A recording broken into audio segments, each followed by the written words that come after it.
வாழ்க வையகம், வாழ்க வையகம், வாழ்க வளமுடன். குருவே துணை. எனது அன்புக்கும் மதிப்புக்கும் மரியாதைக்கும் உரிய உலக சமுதாய சேவா சங்க தலைவர் அவர்களுக்கும் ஏனைய அறங்காவலர்களுக்கும் இந்த இணைப்பை சிறப்பாக நடத்தி கொண்டிருக்கும் அன்பர்கள் அனைவருக்கும், இந்த இணைப்பில் இணைந்துள்ள அனைத்து அன்பர்களுக்கும் எங்களது பணிவான வணக்கத்தையும் வாழ்த்துக்களையும் தெரிவித்துக் கொள்கிறோம். வாழ்க வளமுடன். வாழ்க வளமுடன். அன்பர்களே, ஒரு சின்ன கருத்து உங்க கூட பகிர்ந்துக்கிறது. நான் யோசிச்சு என்ன சொல்லலான்னு, ஏற்றுக்கொள், மாற்றிக்கொள், முன்னேற்றம் உறுதி. ஏற்றுக்கொள், மாற்றிக்கொள், முன்னேற்றம் உறுதி. முன்னேற்றம் அடையிறது உறுதிதான். எதை ஏத்துக்கிறது? வாழ்க்கையில என்ன நடக்குதோ அந்த நிகழ்ச்சிகளுக்கு அதை ஏத்துக்கிறது. இதை சொன்ன உடனே எல்லாருக்கும், நிறைய பேருக்கு, அது எஸ்பெஷலி புதிய அன்பர்களுக்கு என்ன தோணும்னா, அச்சோ எங்க போனாலும் எல்லாரும் அப்படியே தான் சொல்றாங்க அப்படின்னுட்டு. ஆனா ஏன் ஏத்துக்கணும் அப்படின்னா, போக போக அவங்களே புரிஞ்சுக்குவாங்க. ஆரம்ப சாதகர்களுக்கு கொஞ்சம் மனசு தளரும் கண்டிப்பா. ஏன்னா தத்துவத்துல இன்னும் மனசு தெளிவா இல்லை, உறுதியா நிலை நாட்டுல. அதனால கொஞ்சம் அப்படிதான் இருக்கும், மனசு தளரும். போக போக புரிஞ்சுக்குவாங்க. இயற்கை விதி, இப்போ பேர் அறிவே தெய்வம்னு சொல்லிட்டாரு. நம்ம இண்டிவிஜுவலா இருந்தா அறிவுங்கிறோம், எல்லா இடத்துலயும் இருந்தா பேரறிவுன்னு சொல்றோம். இப்ப பேரறிவே தான் தெய்வம், அதுவே தான் பேராற்றலாக இருக்கிறது. அதுல ஒரு இயற்கை நியதி, லா ஆஃப் நேச்சர் இருக்கு. அந்த விதிப்படி தான் எல்லாம் கரெக்டா நடக்கும். ஆக்ஷன் ரிசல்ட், ஆக்ஷன் ரிசல்ட் கரெக்டா நடக்கும்னு சொல்றாங்க. காஸ் அண்ட் எஃபெக்ட் சிஸ்டம்ங்கிறாங்க, செயல் விளைவு தத்துவம். இத நல்லா நாம புரிஞ்சுக்கணும். யாரோ ஒருத்தர் ரெண்டு பேர் வாழ்க்கையில நடந்ததை மட்டும் வச்சுக்கிட்டு அவ்வளவு நல்லவங்களுக்கு ஏன் இப்படி ஆச்சு அப்படின்னு சின்ன விண்டோமில், ஒரு சின்ன ஹோல் மூலமா வாழ்க்கைய பார்க்க கூடாது. நல்லா கவனிச்சா எல்லா ஞானிகள் மகான்களும் இதுவரையிலும் அதே தான் சொல்லிட்டு வந்திருக்காங்க. இயற்கையில எல்லாமே ஒரு ஆர்டரா தான் நடக்குது. அதனாலதான் சுவாமிஜி சொல்லுவாரு, ஜட பொருள்ல கூட பேட்டர்ன், பிரசிஷன், ரெகுலாரிட்டின்னு இருக்கு அறிவு அப்படின்னுட்டு. தன்மை, துல்லியம், இயக்க ஒழுங்குன்னு இருக்கு அப்படிங்கிறாரு. துல்லியமா எங்குதுன்னு புரிஞ்சின்றதுக்கு அழகு என்ன?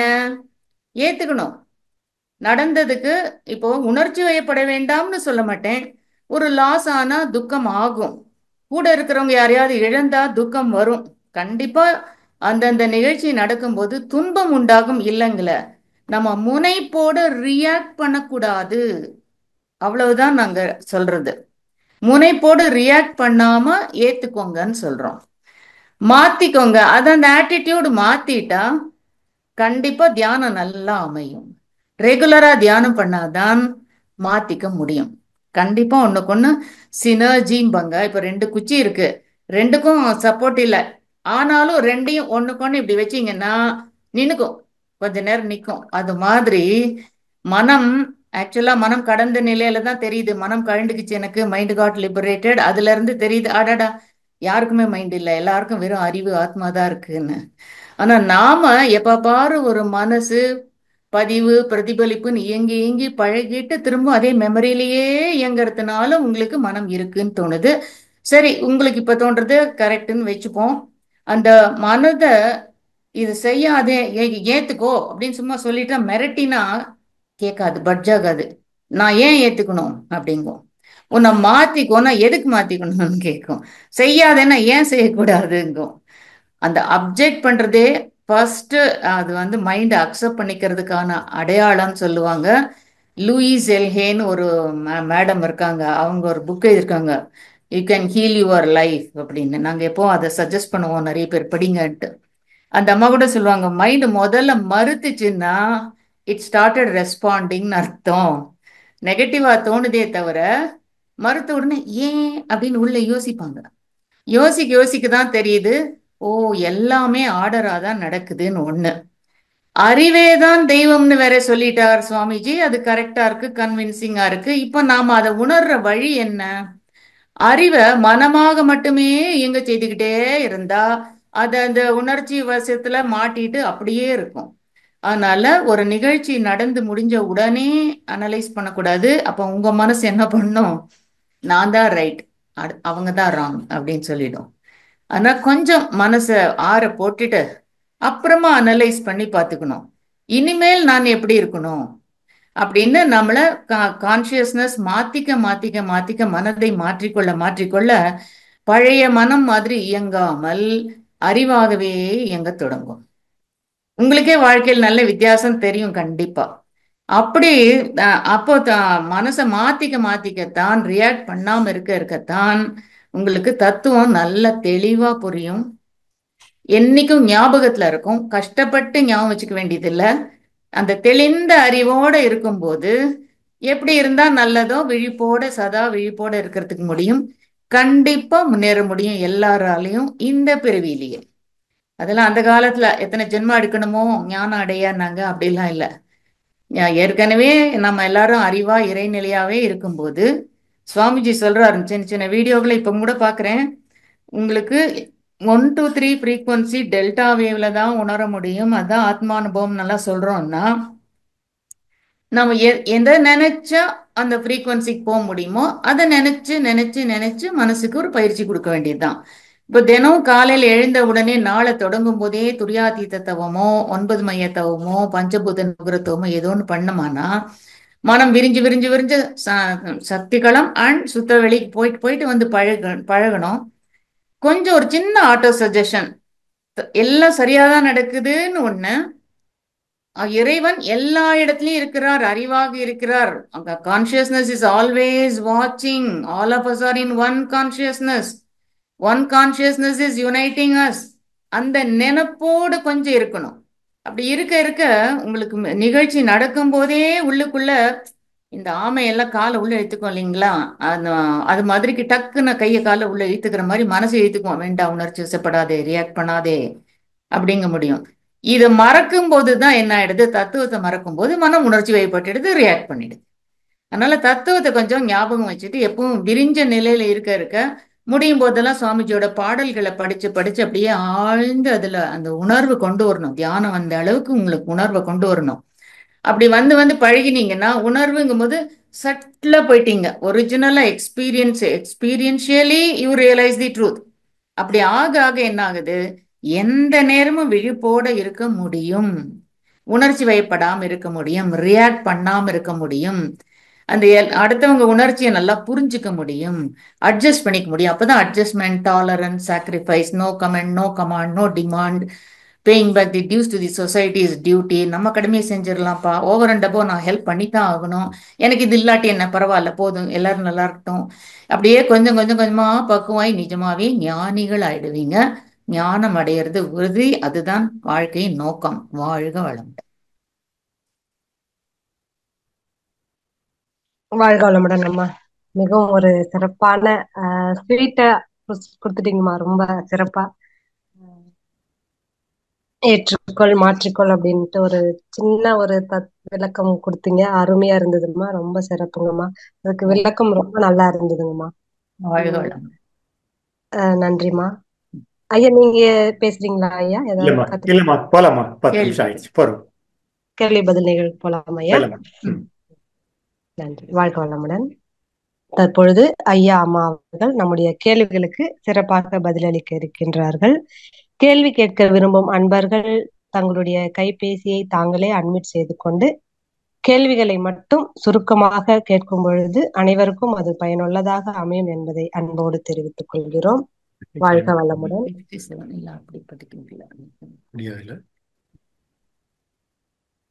அன்பர்கள் சந்தேகங்களை கேட்கும் போது நமக்கு பயனுள்ளதா இருக்கும் பதில்கள். கேள்வி கேட்க விரும்பும் அன்பர்கள் தங்களுடைய கை சின்னத்தை உயர்த்துமாறு அன்போடு கேட்டுக்கொள்கிறோம். முதலாவது அன்பராக பரமசிவன் ஐயா அவர்களை அன்போடு அழைக்கிறோம்.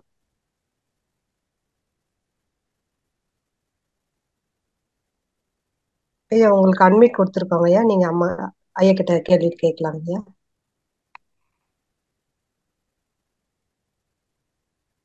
பரமசிவன் ஐயா வாழ்க வளமுடன். வாழ்க வளமுடன். வாழ்க வளமுடன். வாழ்க வையகம். வாழ்க வளமுடன் அம்மா. வாழ்க வளமுடன் ஐயா.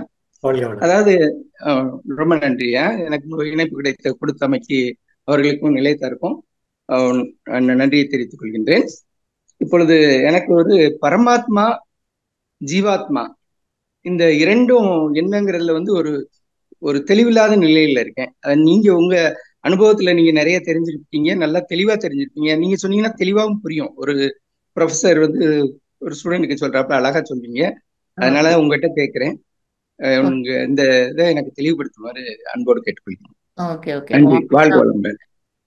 இப்போ ஆத்மா தான் தெய்வம், என்னன்னா அறிவேதான் தெய்வம்னு சொல்றோம் தமிழ்ல. சான்ஸ்கிரிட்ல ஆத்மாங்கிற வார்த்தையை சொல்றோம். தனித்தனி ஜீவன்களுக்குள்ள இருந்து இயங்கும் போது அதை ஜீவாத்மான்னு சொல்றோம். எல்லா இடத்துலயும் நிறைஞ்சிருக்கும் போது அதுக்கு பேர் பரமாத்மான்னு சொல்றோம். நமக்கு எங்க ஃபர்ஸ்ட் டவுட் வருதுன்னா, நமக்கு அந்த உருவ கடவுளை வணங்கி வணங்கி இறைவன் ஜீவாத்மானே சரி நாமன்னு தெரிஞ்சுக்கிறோம். ஆனா பரமாத்மான உடனே அந்த உருவத்தை மனசு கொண்டாடுறதுனால்தான் நமக்கு டவுட் வருது. ஆனா கடவுள் வந்து God is of course nameless and formless. நாம தான் கடவுளுக்கு பேரு கொடுக்கிறோம். கடவுள் அறிவா மட்டும்தான் இயங்கிட்டு இருக்கிறாரு. அது நமக்கு இப்போ அறிவா இருக்கிறது நம்ம மனிதருக்குள்ள ஆறாவது அறிவா, என்னோடதான்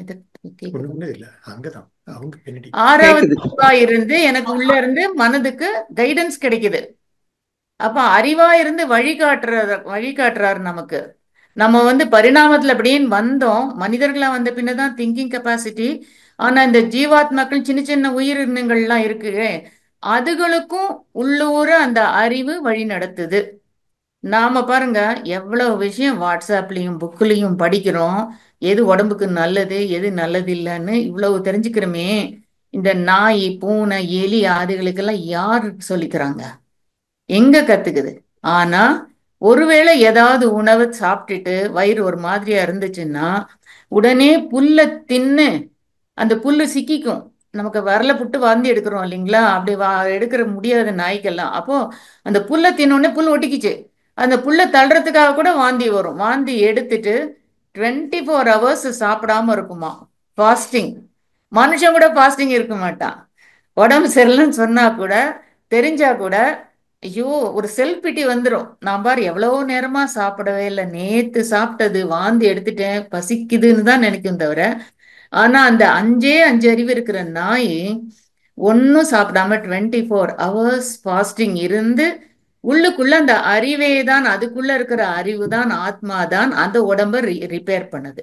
அது சரியான பின்ன சாப்பிட ஆரம்பிச்சுக்குது. இப்போ உயிரினங்களுக்கெல்லாம் யார் வழிகாட்டுறாரு? பரமாத்மா எப்படி வழிகாட்டுறாரு? அதுகளுக்கு உள்ள இருந்து இன்டலெக்டும்பாங்க, அதைய இன்டலெக்டா இருந்து அறிவு வழிகாட்டுறாரு. அப்படி எல்லாத்தையும் அழகா நடத்திட்டு இருக்காரு. அப்படிதான் அந்த பேட்டர்ன், ப்ரெசிஷன், ரெகுலாரிட்டின்னு சுவாமிஜி சொன்னது. மரங்களா ஒரு இலையா பூவா காயா பழமா டிசைனா வாசனையா ருச்சியா எல்லாம் எப்படியே எக்ஸாக்ட் ப்ரிசைஸா வருது இல்லைங்களா. அதனால ப்ரெசிஷன்னாரு. ஒரே மாதிரி பேட்டர்ன், ப்ரெசிஷன், ரெகுலாரிட்டி, கரெக்ட் டைம்ல வருது நல்லா. இந்த மாதிரி எல்லா இடத்துலையும் எல்லாம் நிறைஞ்சு இருந்து தன்னுடைய ஆற்றலாலேயே எல்லாவற்றையும் தோற்றுவித்து தன்னுடைய ஆற்றலாலேயே இயக்கி அறிவால வழி நடத்திட்டு இருக்கிறதான் பரமாத்மான்னு சொல்றோம். இத கணக்கன்பட்டி சித்தருங்கிறவர் எழுதியிருக்கிறாரு. எஸ்பிபி பாடின ஒரு பாடலை நான் கேட்க நேர்ந்தது.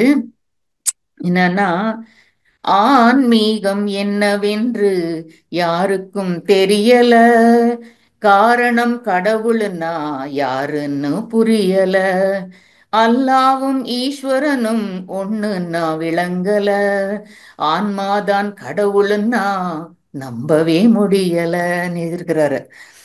இப்போ இவ்வளவு காலமா நாம வந்து கடவுள்னா அது ரொம்ப ஏற்றியும் போற்றியும் கொண்டாடியும் என்னென்னவோ பண்ணி எல்லாம் செஞ்சு கொண்டாடிட்டு வந்தவங்களுக்கு ஒரு நிலைக்கு வந்த பின்ன உனக்குள்ள ஆன்மாவா இருக்கிறது தான் கடவுள், அவ்வளவுதான் அப்படிங்கும்போது டக்குன்னு ஏத்துக்கவே முடிய மாட்டேங்கிறது, நம்ப முடிய மாட்டேங்கிறது, ஞாபகம் வச்சுக்க முடிய மாட்டேங்கிறது. நம்பினா கூட நம்பிட்டு தான் ஒட்டிக்கிறோம் வேதாத்திரியத்துல, ஆனா ஞாபகம் வச்சுக்க முடிய மாட்டேங்கிறது, மறந்து போய்டுறது. அப்பப்போ அந்த உருவ கடவுள் தான் ஞாபகத்துக்கு வருது.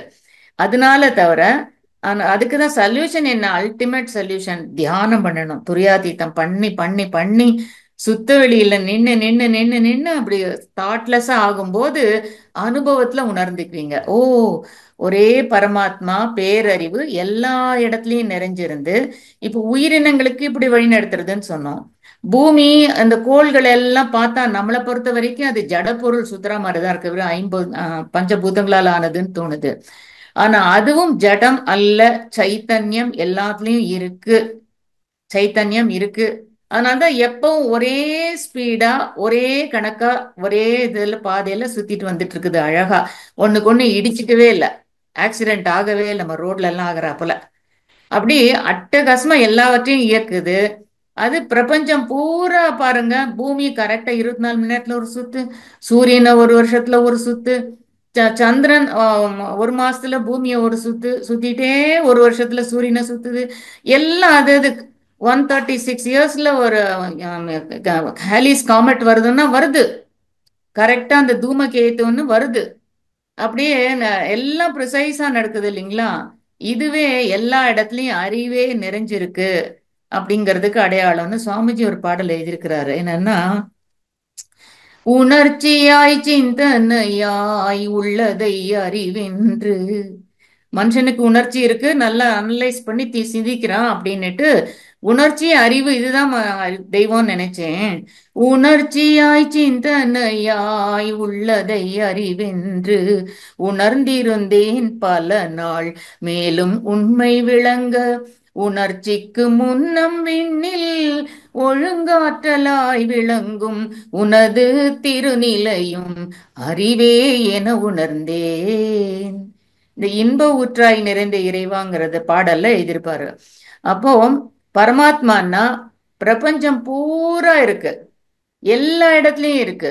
நிறைய பேருக்கு என்ன ஃபர்ஸ்ட் டவுட் எல்லாம் வருதுன்னா, நான் கடவுள், இந்த பழைய கால சில சென்டென்ஸ்களை எல்லாம் மாத்தணும் சார், மாத்தத்தான் வேணும், காலம் கனிஞ்சாச்சு, இட்ஸ் ஹை டைம், இனிமேல் மாத்துவாங்க.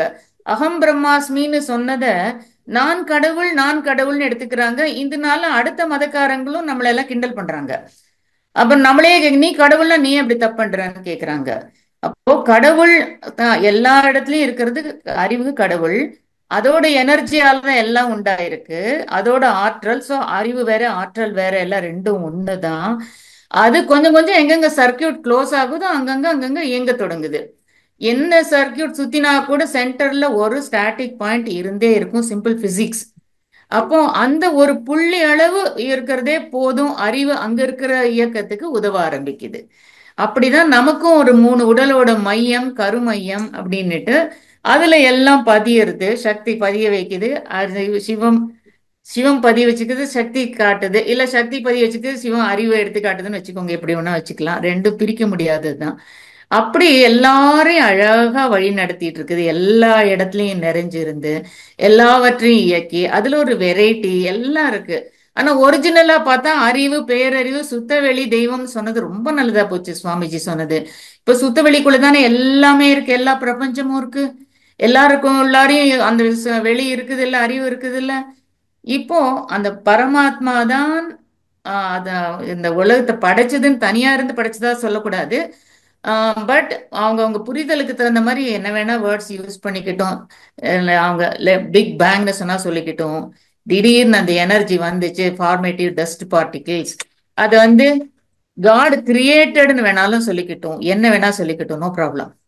ஆனா அந்த மாதிரி ஆற்றல் எல்லாம் ஆற்றல் வெளிப்பட்டு கொஞ்சம் கொஞ்சமா எங்க இத்தினூண்ட சர்க்கியூட் க்ளோஸ் ஆன உடனே தனித்தனி இயக்கம் ஆயிடுச்சு. இப்ப அறிவு என்ன ஆயிடுச்சு, பிரபஞ்சம்ங்கிறோம் மில்லியன்ஸ் ஆஃப் கேலக்சி. ஆமா, அவ்வளோ பெருசு, நம்ம சின்ன மனதால மில்லியன்ஸ் ஆஃப் கேலக்சியை கற்பனை கூட பண்ண முடியாது, அவ்வளோ பெருசு. அப்ப அவ்வளவு பெருசு, அதை விடையும் லிமிட்லெஸ்ஸா இருக்கிற அறிவு அந்த பிரபஞ்சம்னு கொஞ்சம் சின்னதாயிடுச்சு, லிமிட்டெட். இப்போ அதுல நம்ம ஒரு கேலக்சியில இருக்கோம்னா அந்த மில்லியன்ஸ் ஆஃப் கேலக்சி ஒரே ஒரு கேலக்சி, இந்த எகெயின் லிமிட்டெட். அதுல ஒரு சோலார் சிஸ்டம்குள்ளார நம்ம இருக்கிறோம், அது திரும்ப லிமிட் ஆயிடுச்சு. ஒரு பூமியில இருக்கிறோம், இன்னும் சின்னதாயிடுச்சு, அந்த பூமியில சின்ன உருவத்துல இருக்கிறோம். இப்போ அப்படி எல்லை கட்டினத்தினால நமக்கு எல்லாவற்றையும் ஏக்தம் பார்க்க முடியலையே தவிர, ஆனா மனதளவுல விரிஞ்சு விரிஞ்சு நின்று எண்ணமற்ற நிலையில நின்று நின்று பழகும் போது உண்மை விளங்கிடும். அதுதான் ஞானம் அடையிறது. கண்டிப்பா விளங்கும் எல்லாருக்கும். ஜீவாத்மா பரமாத்மா. அதான் ஜீவாத்மான்னு தனி இயக்கத்தை ஜீவாத்மான்னு சொன்னாங்க. எந்த எந்த உடம்பா இருந்தாலும் சரி, மனுஷன் மட்டும் நினைச்சுக்க கூடாது. பஞ்சபூதங்களால ஆனது எதெல்லாம் தனித்தனியா இயங்குதோ எல்லாம் ஜீவாத்மா, உயிர் உள்ளது எல்லாம். பாக்கி அந்த வயசு எல்லாத்தையும் சேர்த்து இயக்கிட்டு இருக்கும்போது அது பரமாத்மா. ஒரே ஆத்மா தான் இருக்கு. ஆச்சாரியாலே சொல்வார், காஞ்சி பரமாச்சாரியால் அவரோட தெய்வத்தின் குரல் 6 வால்யூம் படிச்சிருக்கேன், 1000 பேஜஸ். அதுல சொல்வாரு, நீ பரமாத்மான்னு சொன்னாலே உன் மனசுக்கு என்ன தோணும்? ஓ, பரமாத்மானா கடவுள், நானு அல்பாத்மான்னு தோணிடும்.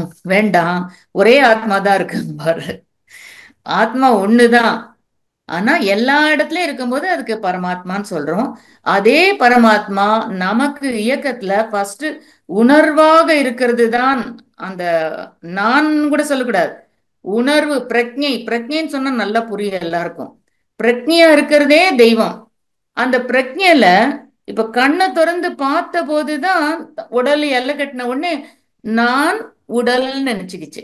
அந்த நான்கிறது அது கூட கடவுள் கொடுக்கல, இந்த இயக்கத்துல இது தானே நினைச்சுக்கிச்சு. நான் இந்த உடம்புன்னு நினைச்சுக்கிச்சு. அப்ப அது தெரியாம, அதுக்கு புரியாம போயிடுச்சு, அவ்வளவுதான். அதனால உடலை தாண்டி, உலகை தாண்டி, சூரியனை தாண்டி, பிரபஞ்சத்தை தாண்டி விரிஞ்சு விரிஞ்சு நின்னு பழகுங்கிறாரு சுவாமிஜி. வண்டர்ஃபுல் ஐடியா அது, நிஜமாவே. நன்றிமா. ஒரு என்னுடைய கருத்து சொல்லலாமாமா? சொல்லுங்க. அதாவது சிவகலம் பரமாத்மா, சிவகலம் பிரம்மம் பல பேர்களை நம்ம அழைக்கிறோம். இருப்பு நிலை அது அழுத்தத்தினால, அழுத்தம் முறை சக்தி வச்சு உருவானது இந்த பிரபஞ்சம். அதுல எல்லா கோடான கோடி சூரிய குடும்பங்கள், கேலக்சி எல்லாம் இயங்குது. எல்லாம் ஒரு ரெகுலாரிட்டியோட இயங்கிக்கிட்டு இருக்கு. அந்த இயக்கம்னா இருந்தாலே ஒரு மையம் இருக்கும். இயக்கம் என்றிருந்தா ஒரு மையம் இருக்கும். அந்த மையம் பரமாத்மாவாக, அதாவது அந்த பிரபஞ்சத்தின் நடுவுல இருக்கக்கூடிய ஒரு புள்ளி அப்படின்னு என் மனசுல தோணுது. அதுல இந்த பிரபஞ்சத்துல இயங்கக்கூடிய எல்லா கோள்களுடைய செயல்பாடுகளும் அங்க பதிவாகுது. பரமாத்மா, அந்த பரமாத்மாவுடைய ஒரு அங்கம் தான் நம்மளுக்குள்ள இருக்க ஜீவாத்மாவும் நம்மளுடைய இயக்கத்துக்கு நடுவுல கருமையமா மூலாதாரத்துல இருக்கக்கூடியது. அந்த பதிவுகள் அடங்கியது தான் நம்ம ஆன்மாங்கிறோம். இது ஜீவாத்மான்னு. இந்த ஜீவாத்மா எல்லா அந்த மையத்துல இருக்க அறிவானது அது எல்லாமே பிராக்ஷன் ஆஃப் காட், அதாவது கிராவிட்டி, அதாவது கடவுளுடைய ஒரு பின்னம் தான். அப்ப இது எல்லாமே ஒன்றாகத்தான் இணைந்து இருக்கு. இது ஒரு நெட்வொர்க் போல இருக்கு. அதனால ஒண்ணுல பதிகிறது மற்ற மனிதர்கள் மற்ற எல்லாத்துலயுமே பிரதிபலிக்குது. அதை பிரதிபலிக்கக்கூடிய புலன்கள், மூளை, இது மனிதர்களுக்கு அது ஓயாம ஒரே பதிவை உருவாக்கி எண்ணம், செயல், இந்த மாதிரி சொல் செயலாக மாறி திருப்பி பதிவுகள் உண்டாகி நம்ம எதற்காகன்னா நம்ம கடவுளை அடைவது, அதாவது பிரம்மத்தை உணர்வதற்கும் அந்த நீங்க சொன்ன மாதிரி அந்த பிரக்ஞை, அந்த மாதிரி ஒரு நிலை அடைவதற்கும் இருக்கக்கூடிய ஏற்பாடாக இருக்கும்னு என்னுடைய கருத்து மனசுல பதிஞ்சிருக்கு. அது அப்படிதான். அதுல நம்ம மையம் இருக்கும்னு உடனே இந்த மையம் அது வேற. சில உதாரணம் சொல்லுவாங்க, இப்ப இந்த முத்து இருக்கு இல்லைங்களா, எல்லாம் கோத்துருக்கு ஒரே நூல்ல, அது மாதிரி நம்ம எல்லாரும் ஒரே நூல்ல கடவுள்ங்கிற பரமாத்மால கோக்கப்பட்டது, அப்படியெல்லாம் கற்பனை பண்ணக்கூடாது. அப்படி பண்ணா நமக்கு புரியவே புரியாது. இந்த மையம் விஷயத்துக்கு என்ன சொல்லுவாருன்னா, குருநாத் சித்தநாத்னு ஒருத்தர் இருக்கார் பூனால. அந்த குருநாத் ஒரு புக் எழுதியிருக்கிறாரு, லைட்னிங் ஸ்டாண்டிங் ஸ்டில்னு ஒரு புக் எழுதியிருக்கிறாரு. அதுல என்ன சொல்றாருன்னா, கடவுள்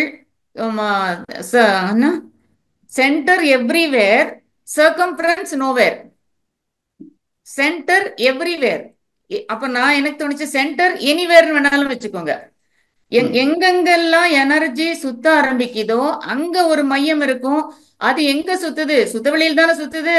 அது சுத்ததுனால அந்த மையத்துல இருந்து அதுக்கு அவ்வளவு போறோம் ஹெல்ப், அங்கங்க ஹெல்ப் பண்ண ஆரம்பிச்சிருது. அதனால நம்ம அந்த முத்து கோத்த மாதிரிக்கு நூல் கோத்த மாதிரி நினைச்சுக்க வேண்டியது இல்ல. எல்லா இடத்துலயும் சுத்தவெளி இருக்குது. எங்க இயக்கம்னு தோணினாலும் மையம் தோன்றிடும். ஸ்டாட்டிக் தான் பிரம்மம். அதுதான் பரமாத்மா, பரபிரம்மம், அறிவு. அதனால அப்படி எல்லாரையும் சேர்த்து வச்சுட்டு இயக்கிட்டு இருக்குது.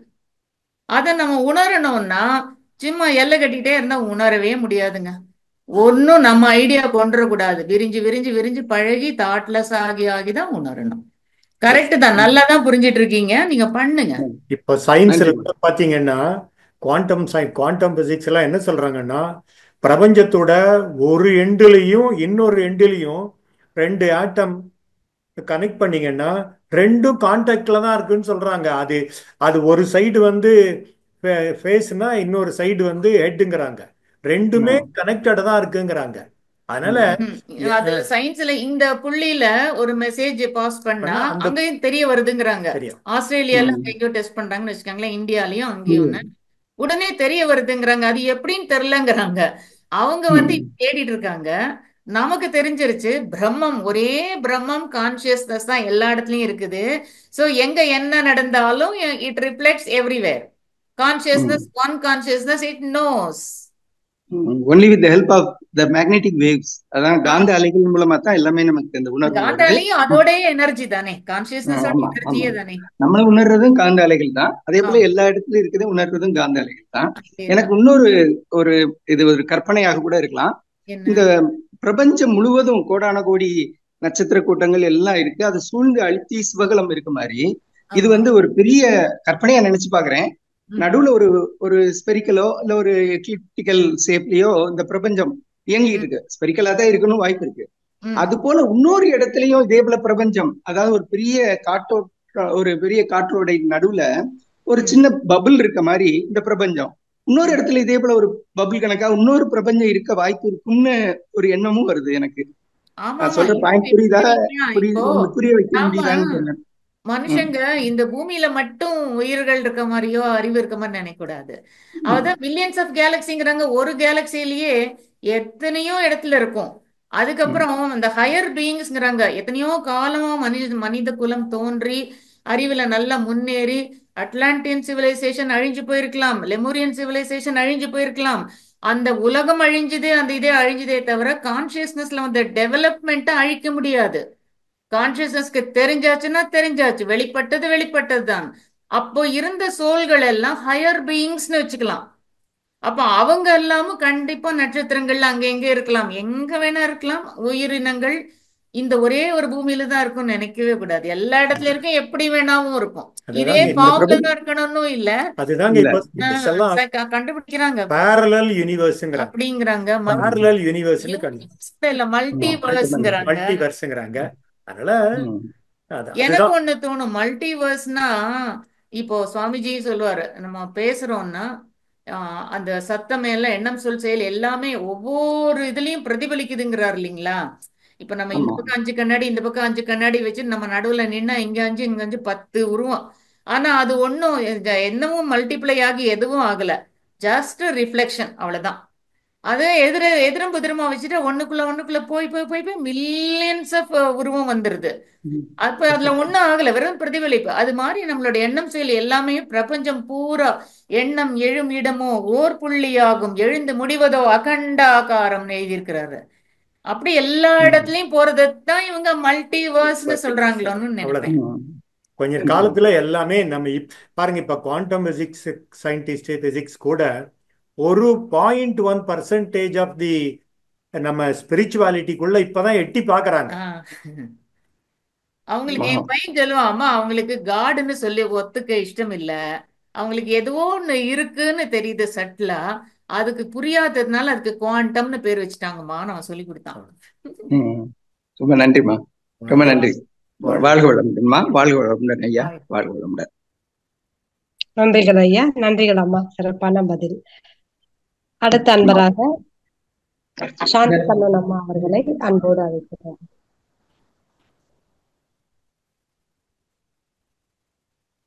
சாந்தி கண்ணன் அம்மா இப்பதான் ஆன்மீக. வாழ்க வளமுடன் ஐயா. ஐயா அம்மா வாழ்க வளமுடன். வாழ்க வளமுடன் அம்மா. என்னோட கேள்விமா, எல்லாமே இறைநிலையா பாரு அப்படின்னு சொல்ற மாதிரி இருக்க. ஆனா நம்ம வந்து ஒருத்தவங்களை பிடிக்காதவங்களுக்கு அவங்கள வந்து அவங்க உருவமா பார்த்து அவங்க மேல கோபம் வருது. அதையே இறைநிலையா மாத்திக்க இன்னும் என்னமா பண்ணணும்? அது ஒண்ணு. இப்ப நீங்க சொன்ன மாதிரி பூனை எல்லாம் அந்த புல்ல சாப்பிட்டு தின்னதை நான் கண்ணாலேயே பாத்துருக்கேம்மா. அதெல்லாம் வந்து எப்படி ஒரு நாள் ரெஸ்ட் எடுக்குது, பாஸ்டிங்ல இருக்கு. நாம தாமா அப்படி இருக்கிறது இல்ல. ரொம்ப நன்றிம்மா, இதை வந்து சொல்லிடுங்கம்மா. வாழ்க வளமுடன்.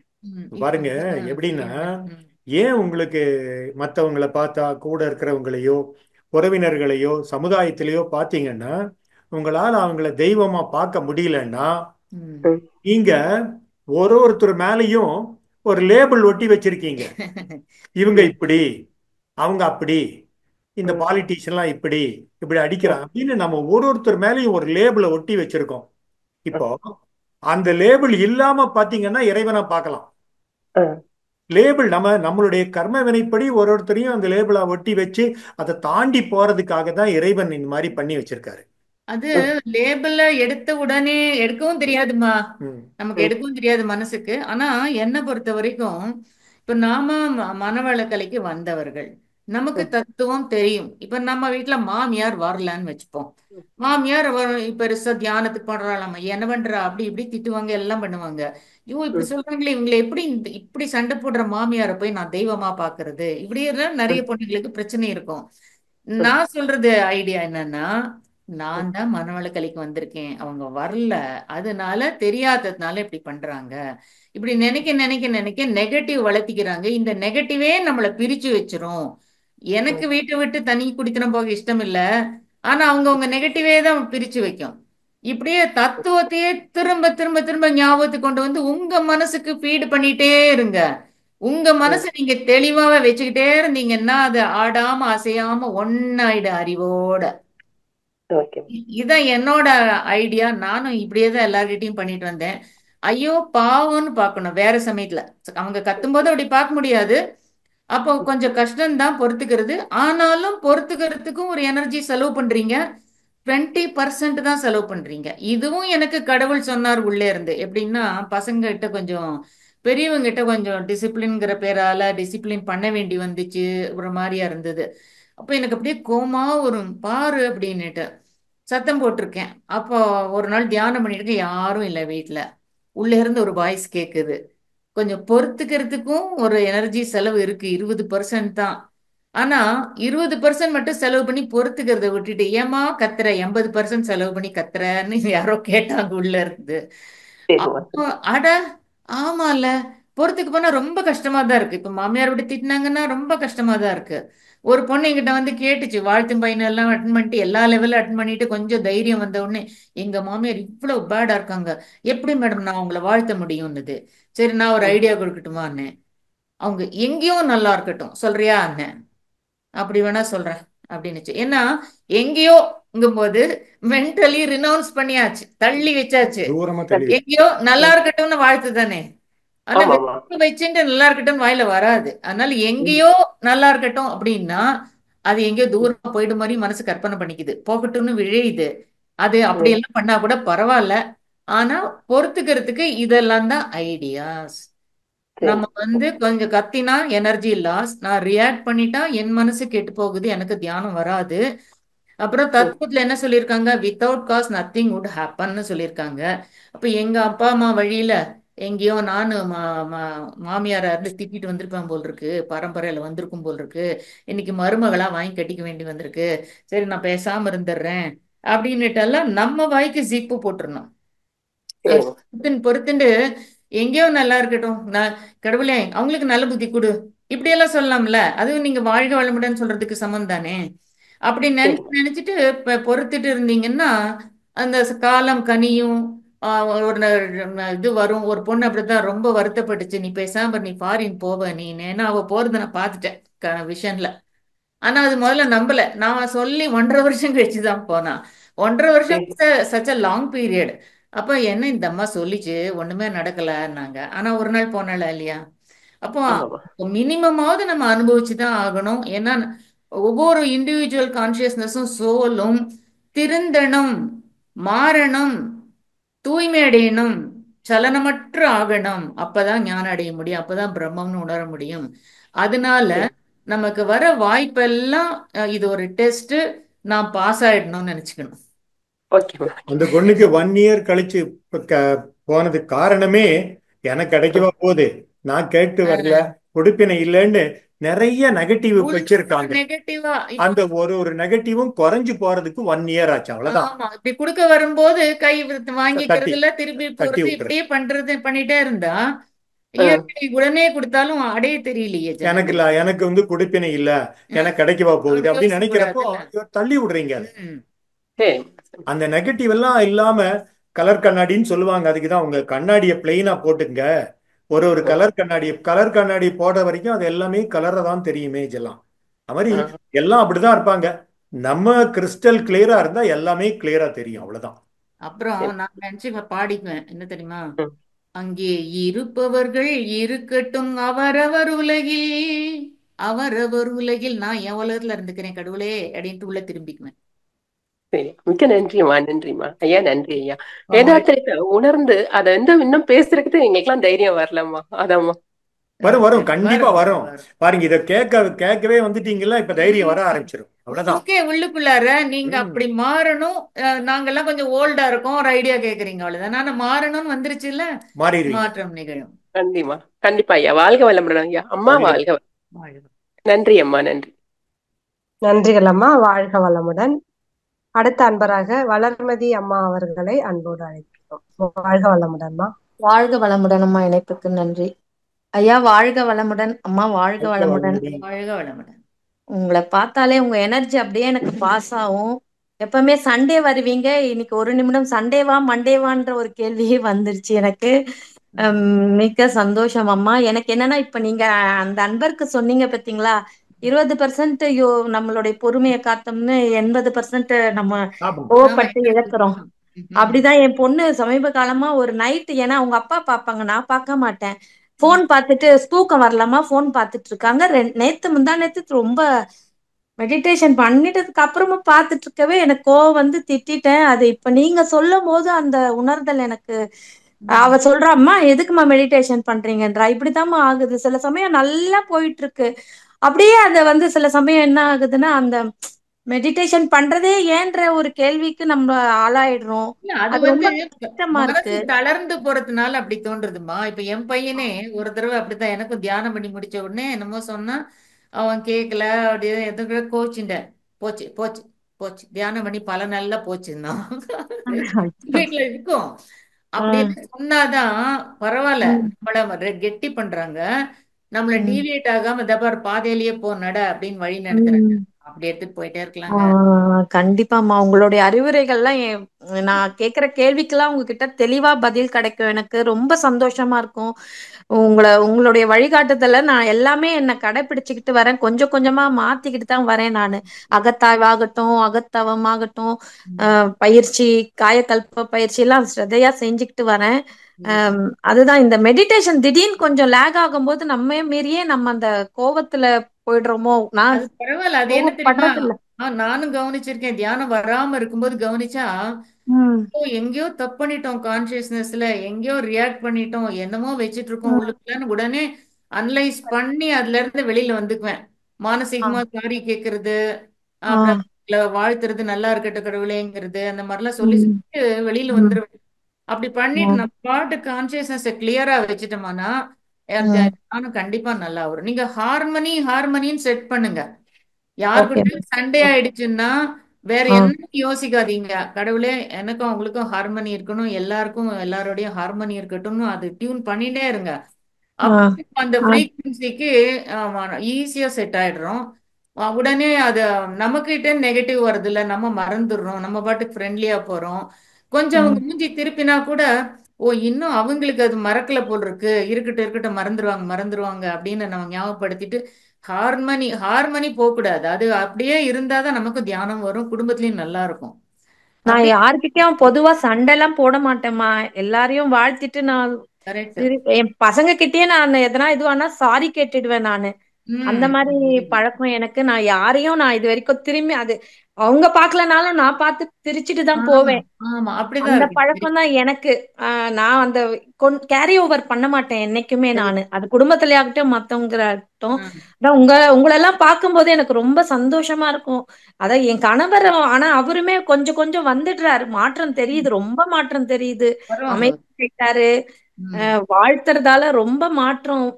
குருவுக்கு தான் நன்றி சொல்லணும். ரொம்ப சிறப்புமா, மிக்க நன்றி. உங்களை பார்த்தது ரொம்ப சந்தோஷமாம்மா. வாழ்க வளமுடன் ஐயா. வாழ்க வளமுடன். நன்றி ஐயா. நன்றிகள் அம்மா. வாழ்க வளமுடன். அடுத்த அன்பராக ராஜாராமன் ஐயா. வாழ்க வளமுடன் ஐயா. வாழ்க வளமுடன். யோகா தம்பதிகளுக்கு வாழ்க வளமுடன்.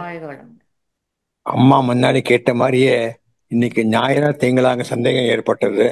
ஆனா கேலண்டரை பார்த்து கன்ஃபார்ம் பண்ணிட்டேன் இன்னைக்கு திங்கள் தான்னு. ரொம்ப நன்றிமா. எனக்கு ஐயா எனக்கு 2 கேள்வி இருக்குயா.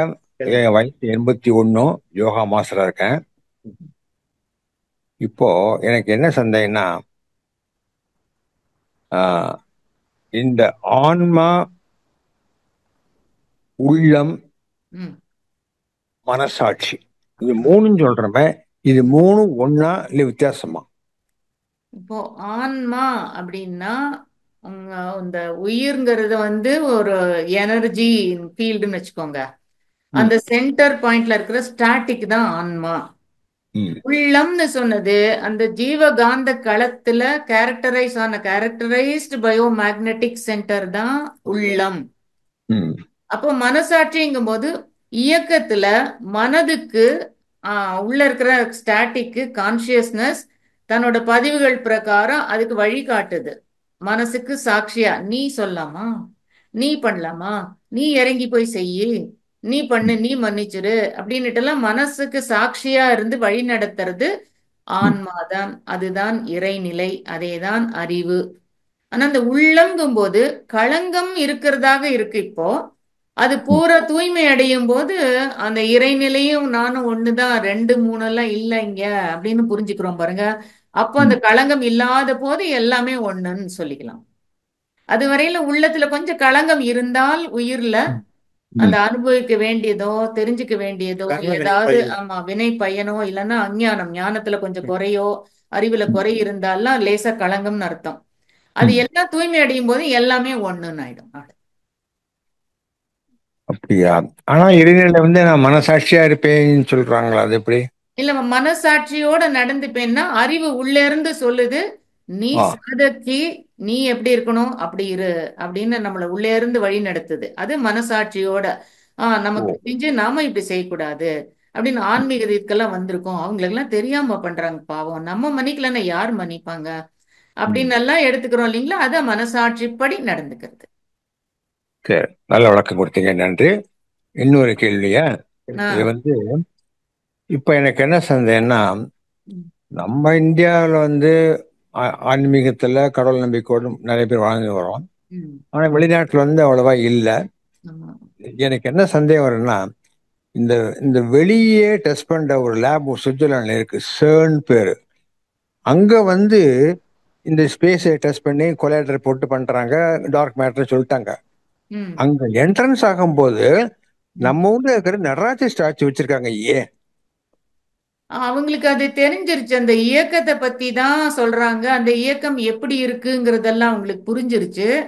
இத புரிஞ்சுதான் அவங்க ஹிந்துஸ் இப்படி பண்றாங்க இந்தியன்ஸ்ன்னு அத உணர்ந்த ஒரு லெவலுக்கு போய் ரிசர்ச் பண்ண போறவங்களுக்குங்க ரிலிஜன் கிடையாது. அவங்க கண்டிப்பா எல்லா மதத்துக்கும் அப்பாற்பட்டு தான் ரிசர்ச் பண்ண முடியும்.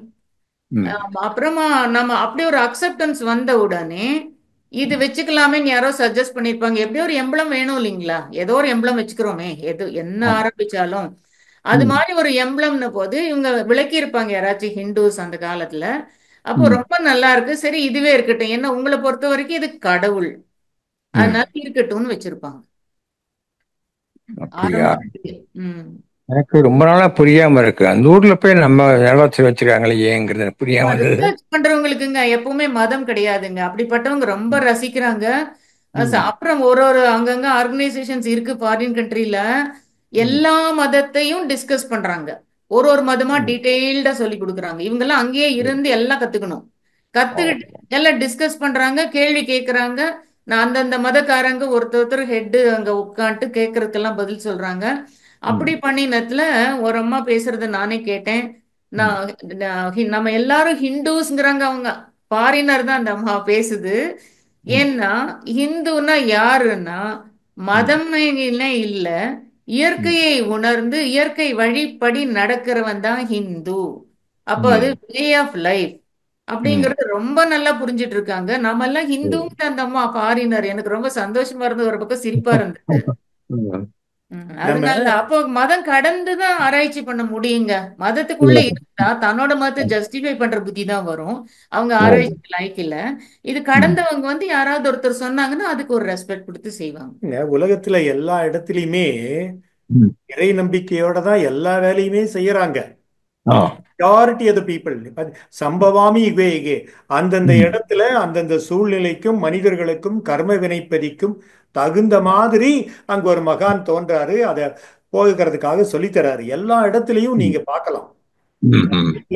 வேற ரிலிஜன்ல ஃபாரின் கண்ட்ரிலங்க அவ்வளவு சீக்கிரம் ஒரு ஞானின்னு ஒத்துக்கிறது இல்ல. அது வேற சிக்கல்கள்லாம் இருக்கு. அதனால அப்படி நாம ரொம்ப கொண்டாடுவோம். ஒருத்தர் உணர்ந்துட்டாங்கன்னா குரு குரு குருன்னு நம்ம எல்லாம் மரியாதை கொடுத்து பழக்கம். அவங்களுக்கு அப்படி இல்ல. But still there will be few at least few followers. அப்படி இருந்து நிறைய பேர் திருந்திக்கிறாங்க. சாக்ரட்டிஸையே வாதம் பண்றேன்னு சொல்லிட்டு விஷத்தை கொடுத்து தெரிஞ்சே சாப்பிட சொல்லி சாப்பிட்டு வச்சாரு. அப்படிதான் இருக்கும்போது அவருக்கும் ஃபாலோவர்ஸ் இருந்து அவரை மாதிரியே அனலைஸ் பண்ண ஆரம்பிச்சாங்களே. ஜே.கே. சொல்லுவார், ஜிட்டு கிருஷ்ணமூர்த்தி என்ன குருவா வச்சிராதே, குரு இல்ல, என்ன யாரும் ஃபாலோ பண்ணாதுமா, ஆனாலும் there are followers to J K. இந்த மாதிரி பாத்தீங்கன்னா நிறைய புக்கெல்லாம் நிறைய சயின்டிஸ்ட் எல்லாம் எழுத ஆரம்பிக்கிறாங்க. அவங்க எல்லாம் பாத்தீங்கன்னா நம்ம மகான்கள் இறைநிலை உணர்ந்த மாதிரியே இப்ப எல்லாருமே என்ன சொல்றாங்களோ அது மாதிரி அவங்க சொல்றாங்க. அது ரொம்ப பொருத்தமா இருக்கு. எக்காட்டோலி ஒருத்தர் அவரோடது நியூ ஃபர்ஸ்ட் வந்து தி பவர் ஆஃப் நோன்னு ஒரு புக்கு. தென் நியூ இந்த மாதிரி உணர்ந்த நிலையில வாழ்ந்தா it will be a new எர்த்ங்கிற அர்த்தத்துல வச்சிருக்காரு. தென் 3வது புக்கு ஸ்டில்னஸ் ஸ்பீக்ஸ்னு. அப்படியே அந்த மாதிரி அவர் ஜெர்மன். அந்த மாதிரி நிறைய பேர் உணர்ந்தவங்க எல்லாம் இருக்காங்க. லூயிஸ் எல்ஹே, இந்த வானம் சொல்லுவானே படிக்கிறீ. ஓகே அம்மா, இப்ப நீங்க ஒரு ஆண்ட்ரியாஸ் மோரிட்ஸ்னு ஒருத்தர் ஃபாரினர் வந்து எல்லாம் படிச்சு எல்லாம் தெரிஞ்சுக்கிட்டு நம்ம ஆயுர்வேதத்தை என்ன பண்ணிருக்கோமோ அது அப்படியே நம்ம அனாட்டமி உள்ளுக்குள்ள எப்படி நடக்குதுங்கிற மாதிரி ஆயுர்வேதத்துல என்ன பண்ணா அது நம்ம இருந்து வெளியே வர முடியும்லாம் சொல்றாரு. அவருக்கு நியர் டெத் எக்ஸ்பீரியன்ஸ் ஆகி என்லைட்டன் ஆயிருக்கிறாரு. என்ன வேற என்னமோ கேட்க வந்தீங்க, கேளுங்க. சரிங்க, ரொம்ப நன்றி. அம்மா ஒரு இங்கிலீஷ் கொட்டேஷன் கொடுத்தா ரொம்ப பிடிச்சி எனக்கு. There is one center, no circumference. ரொம்ப பிடிச்ச வார்த்தை மாதிரி. Center everywhere, circumference nowhere. ரொம்ப நல்ல broad thought. குருநாத் சித்தநாத்னு நாடு சம்பிரதாயத்துல வந்த ஒருத்தருங்க இருக்காரு, பூனால இருக்காரு. அவர் எழுதின புக்ல அவர் அப்படி இருக்கு. Centre everywhere, no circumference nowhere. Okay, ரொம்ப நன்றிமா, வாழ்த்துக்கள். நன்றிகள் அம்மா, வாழ்க வளமுடன். அடுத்த அன்பராக லட்சுமி அம்மா அவர்களை அன்போடு அழைக்கிறோம். வாழ்க வளமுடன் லட்சுமி அம்மா. அன்மியூட் பண்ணிட்டு உங்க கேள்வியை கேட்கலாமா? வாழ்க வளமுடன் அம்மா. ஐயா வாழ்க வளமுடன் ஐயா. நீங்க சொன்ன மாதிரியே நாங்க வீட்டுல தவம் பண்ணுவோம்னா பையன் ஏதாவது நான் கோவப்பட்டுட்டேன்னா அம்மா வாழ்க வளமுடன், எங்க வீட்டுக்காரங்களும் அப்படிதான் வாழ்க வளமுடன் சொன்ன உடனே சிரிப்பாயிரும். நம்ம தியானம் பண்றோம், கோவப்பட்டா கூட வாழ்க வளமுடன் மகரிஷி ஐயாவே சொல்ற மாதிரி இருக்கு அப்படின்ட்டு அதையும் சிரிப்பு வந்துடும். அதுக்கப்புறம் ஐயா முன்னாடி நான் ஒரு வாட்டி கொஸ்டின் கேட்டிருக்கேன், காது இறைச்சல் இருக்குன்னு சொன்னா அப்போ நீங்க சொன்னீங்க எனக்கு இருந்தது ஆனா அப்படியே சரியாயிட்டு அப்படின்னு சொன்னீங்க. இப்ப எனக்கு இருக்குதுன்னா அதை பத்தி எனக்கு நான் டாக்டர்கிட்டே யாருக்கிட்டயே போகல, எனக்கு சரியாயிரும் அப்படின்னு எக்ஸசைஸ் தியானம் எல்லாம் கரெக்டா பண்ணிக்கிட்டு இருக்கேன். ஆனா அந்த காது இறைச்சல் இருக்குது. ஆனா அதை சரி டாக்டர்கிட்ட போனா வேற ஏதாவது சொல்லிட்டு, முன்னாடி நான் சின்ன வயசுலயே உண்டு இந்த நியூட்ரிஷன் கம்மியா இருக்கனால இருக்குமா, நல்லா நியூட்ரிஷனா எடுத்துக்கோங்க அப்படின்னு சொல்லுவாங்க. இப்ப பாரு ஒண்ணு சொல்றேன் கேளு, அப்படியே டாக்டர் போறதே நிறுத்திடுவேன். அதெல்லாம் இறைச்சல்ங்கிறது எனக்கு நின்னுடுச்சுன்னு நான் சொல்லல. இப்ப உங்களோட பேசும்போதே எனக்கு கேட்டுட்டேதான் இருக்கு. அது என்னன்னா அதுதான் ஓங்காரம், பிரணவத்வனி, ஓங்கார ஒலி. ஓங்காரம்னா என்ன, பார்ட்டிகிள்ஸ் எல்லாம் ரோரிங் சுத்துது இல்லையா, அதுக்கு சுத்தும் போது உண்டாகிற ஒலி. அது இந்த ஸ்தூலமா செவிக்கு கேட்காது. நீ கான்சியஸ்னஸ் அப்படியே இல்ல சட்டிலா போய் போய் பழகினதுனால அது கண்டினியூஸா கேட்கும். ஏன்னா எல்லா இடத்துலயும் பார்ட்டிகிள்ஸ் மூவ் ஆயிட்டு தானே இருக்கும். அது how can we stop it? அது அப்படிதான் வந்துட்டு தான் இருக்கும், கேட்டுட்டு தான் இருக்கும். பட் ஸ்டில் அது நம்மள பாதிக்காதுன்னு சொல்றேன். கேட்கறது நிக்காது. நானும் டாக்டர் போய் எல்லா செக்கப்பும் பண்ணிட்டேன். எல்லாம் ஆடியோ கரெக்டா தான் இருக்கு, ஆடிபிளா தான் இருக்கு, ஒரு ப்ராப்ளம் இல்லைன்ட்டாங்க. அப்புறமா வேற ஒரு இடத்துல என்லைட்டன் மாஸ்டர் ஒருத்தர் கேட்ட போது அவரு சொன்னாரு அது பிரணவ துவனி தாம்மான்னாரு. எனக்கும் அது வந்து என்னைக்கு துன்பமாவே இல்லை. அது பாட்டுக்கு அது நான் பாட்டுக்கு இருக்கேன். இப்போ கூட பேசும்போது கூட எனக்கு அந்த சவுண்டு கேட்டுட்டே தான் இருக்கு. அது ஓ அப்படிதான் இருக்கும். பரவாயில்ல, நம்ம ஒன்றும் டாக்டர்கிட்ட எல்லாம் போக வேண்டாம். அவங்களுக்கெல்லாம் அந்த கருவிகளால எல்லாம் கண்டுபிடிக்க முடியாதுமா. அது ஆமாங்க பரவாயில்ல. ஏமா உண்டாமா சும்மா போனா டாக்டர் மருந்து டேப்லெட் கொடுத்துட்டே இருக்காங்க. அப்புறம் பக்கத்துல ஒரு அம்மா சொன்னாங்க சின்ன வயசுல இப்படி டேப்லெட் சாப்பிடக்கூடாதுமா அப்படின்னாங்களா. அதுல விட்டுதான். அதுக்கப்புறம் நான் அப்படியே வேண்டாம் விட்டுட்டேமா. வேண்டாம், பேசாம இரு. அது அது பிரணவ துவனின்னு ரசிச்சுக்கோ. ஓங்கார ஒலி போயிட்டே இரு. ஓகேம்மா, ஓகே. நன்றி அம்மா. ஆனா வாழ்க வளமுடன். ஆனா ஒண்ணு காதுல பெயின் இல்லாதபடி வேற ஏதாவது பிசிக்கலா டிஸ்டர்பன்ஸ் இருந்தா போய் பாருங்க, இல்லாட்டினா விட்டுருங்க. ம். இல்ல எந்த பெயின் எதுவுமே இல்லம்மா. அப்படின்னா சவுண்ட் மட்டும் அப்படின்னா இருக்கு. நீங்க இப்ப பரவாயில்ல. அதோட நான் பழகிட்டேன். அது சரி. உனக்கு அதோட அநாகதம் அப்படியே ஆக்டிவேட் ஆயிருக்கும்மா. அநாகதம் ஆக்டிவேட் ஆனா அந்த சவுண்டு கேட்க ஆரம்பிக்கும். அநாகதம்னு ஏன் பேர் ஓகேம்மா. வச்சாங்கன்னா, ஆகதம்னா சவுண்ட், அநாகதம்னா அன்ஸ்ட்ரிக்கன் சவுண்ட். நம்ம இப்படி ஸ்ட்ரைக் பண்ணாதான் சவுண்ட் வரும். ஆனா எந்த ஸ்ட்ரைக் பண்ணாமலே வர சவுண்டு, அந்த சட்ல குண்டலினி அங்க வரைக்கும் வந்து அநாகதம் நல்லா மலர்ந்துருச்சுன்னா கண்டிப்பா அந்த ஓங்கார ஒலி கேட்கும். ஆச்சாரியாலும் இதை பத்தி காஞ்சி பரமாச்சாரியால் சொல்லியிருக்காரு தெய்வத்தின் குரல்ல. பொதுவா ஓம் ஓம் ஓம்னு பெண்கள் சொல்லக்கூடாதுன்னு எல்லாரும் சொல்லுவாங்க. அவர் என்ன சொல்வாரு, யாருக்கு இந்த ஓம்கார ஒலி கேக்குதோ அவங்க சொல்லலான்றவாரு. அப்போ அது யாரா இருந்தாலும் பக்தினால கூட மேல வந்திருக்கலாம். நம்ம ரொம்ப நல்லவங்களா நடந்துட்டாலே பாதி வழி கடந்துட்டோம்னு வச்சுக்கோ ஆன்மீகத்துல. அந்த மாதிரி ஓகேம்மா. முன்னேறினாலும் நல்லவங்களாவும் இருக்கும்போது நம்ம தியானமும் பண்ணும்போது அநாகதம் நல்லா ஆக்டிவேட் ஆகும்போது அந்த மாதிரிலாம் ஒலி கேட்கும். பரவாயில்ல, அதுக்கு நம்ம ஃபோக்கஸ் பண்ணி விழையக்கூடாது. அது மறுக்க வேண்டியதுல மறுக்க முடியாது, பிரயோஜனம் இல்லை. அதனால ஒன்றும் பாதிப்பு இருக்காது. ஓகேம்மா. நன்றி அம்மா. மிகவும் ஹாப்பியா இருக்கு. நன்றிம்மா. ஓகே. வாழ்க வாழ்க வளமுடன். வளமுடன். வாழ்க வளமுடன். வாழ்க வளமுடன் அம்மா.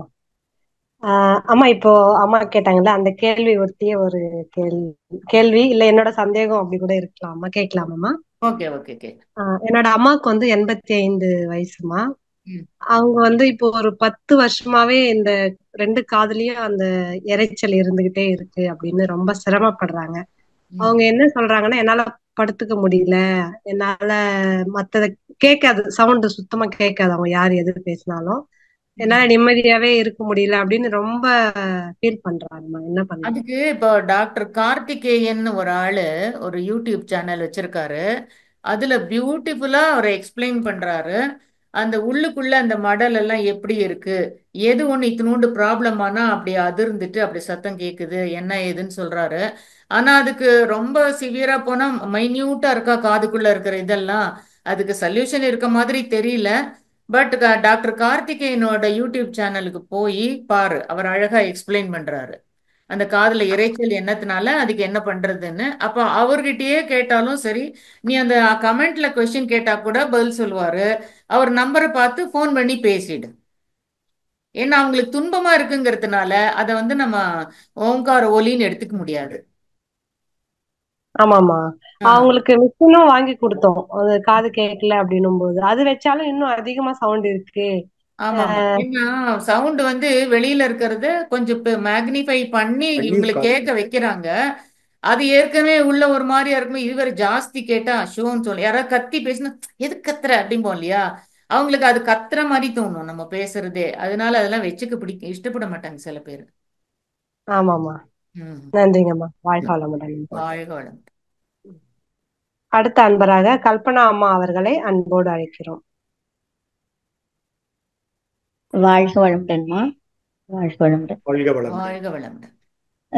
ரமண மகரிஷி வாழ்க்கை வரலாறுல வந்து தன்னுடைய நோய் ஒரு பெருநோய் வந்தது. அவருக்கு வந்து இந்த ஆபரேஷன் பண்ணும்போது மயக்கம் கொடுக்குறோன்னு சொல்லும்போது ரமண மகரிஷி சொன்னாராம், இல்ல இல்ல, இந்த மயக்க மருந்து கொடுத்து இந்த நோய் எனக்கு துன்பம் தரலன்னா இதுக்கு ஒரு பிறவி நான் எடுத்து ஆகணும் அப்படின்ற மாதிரி வாழ்க்கை வரலாறு போயிட்டு இருக்கு ரமண மகரிஷியோடது.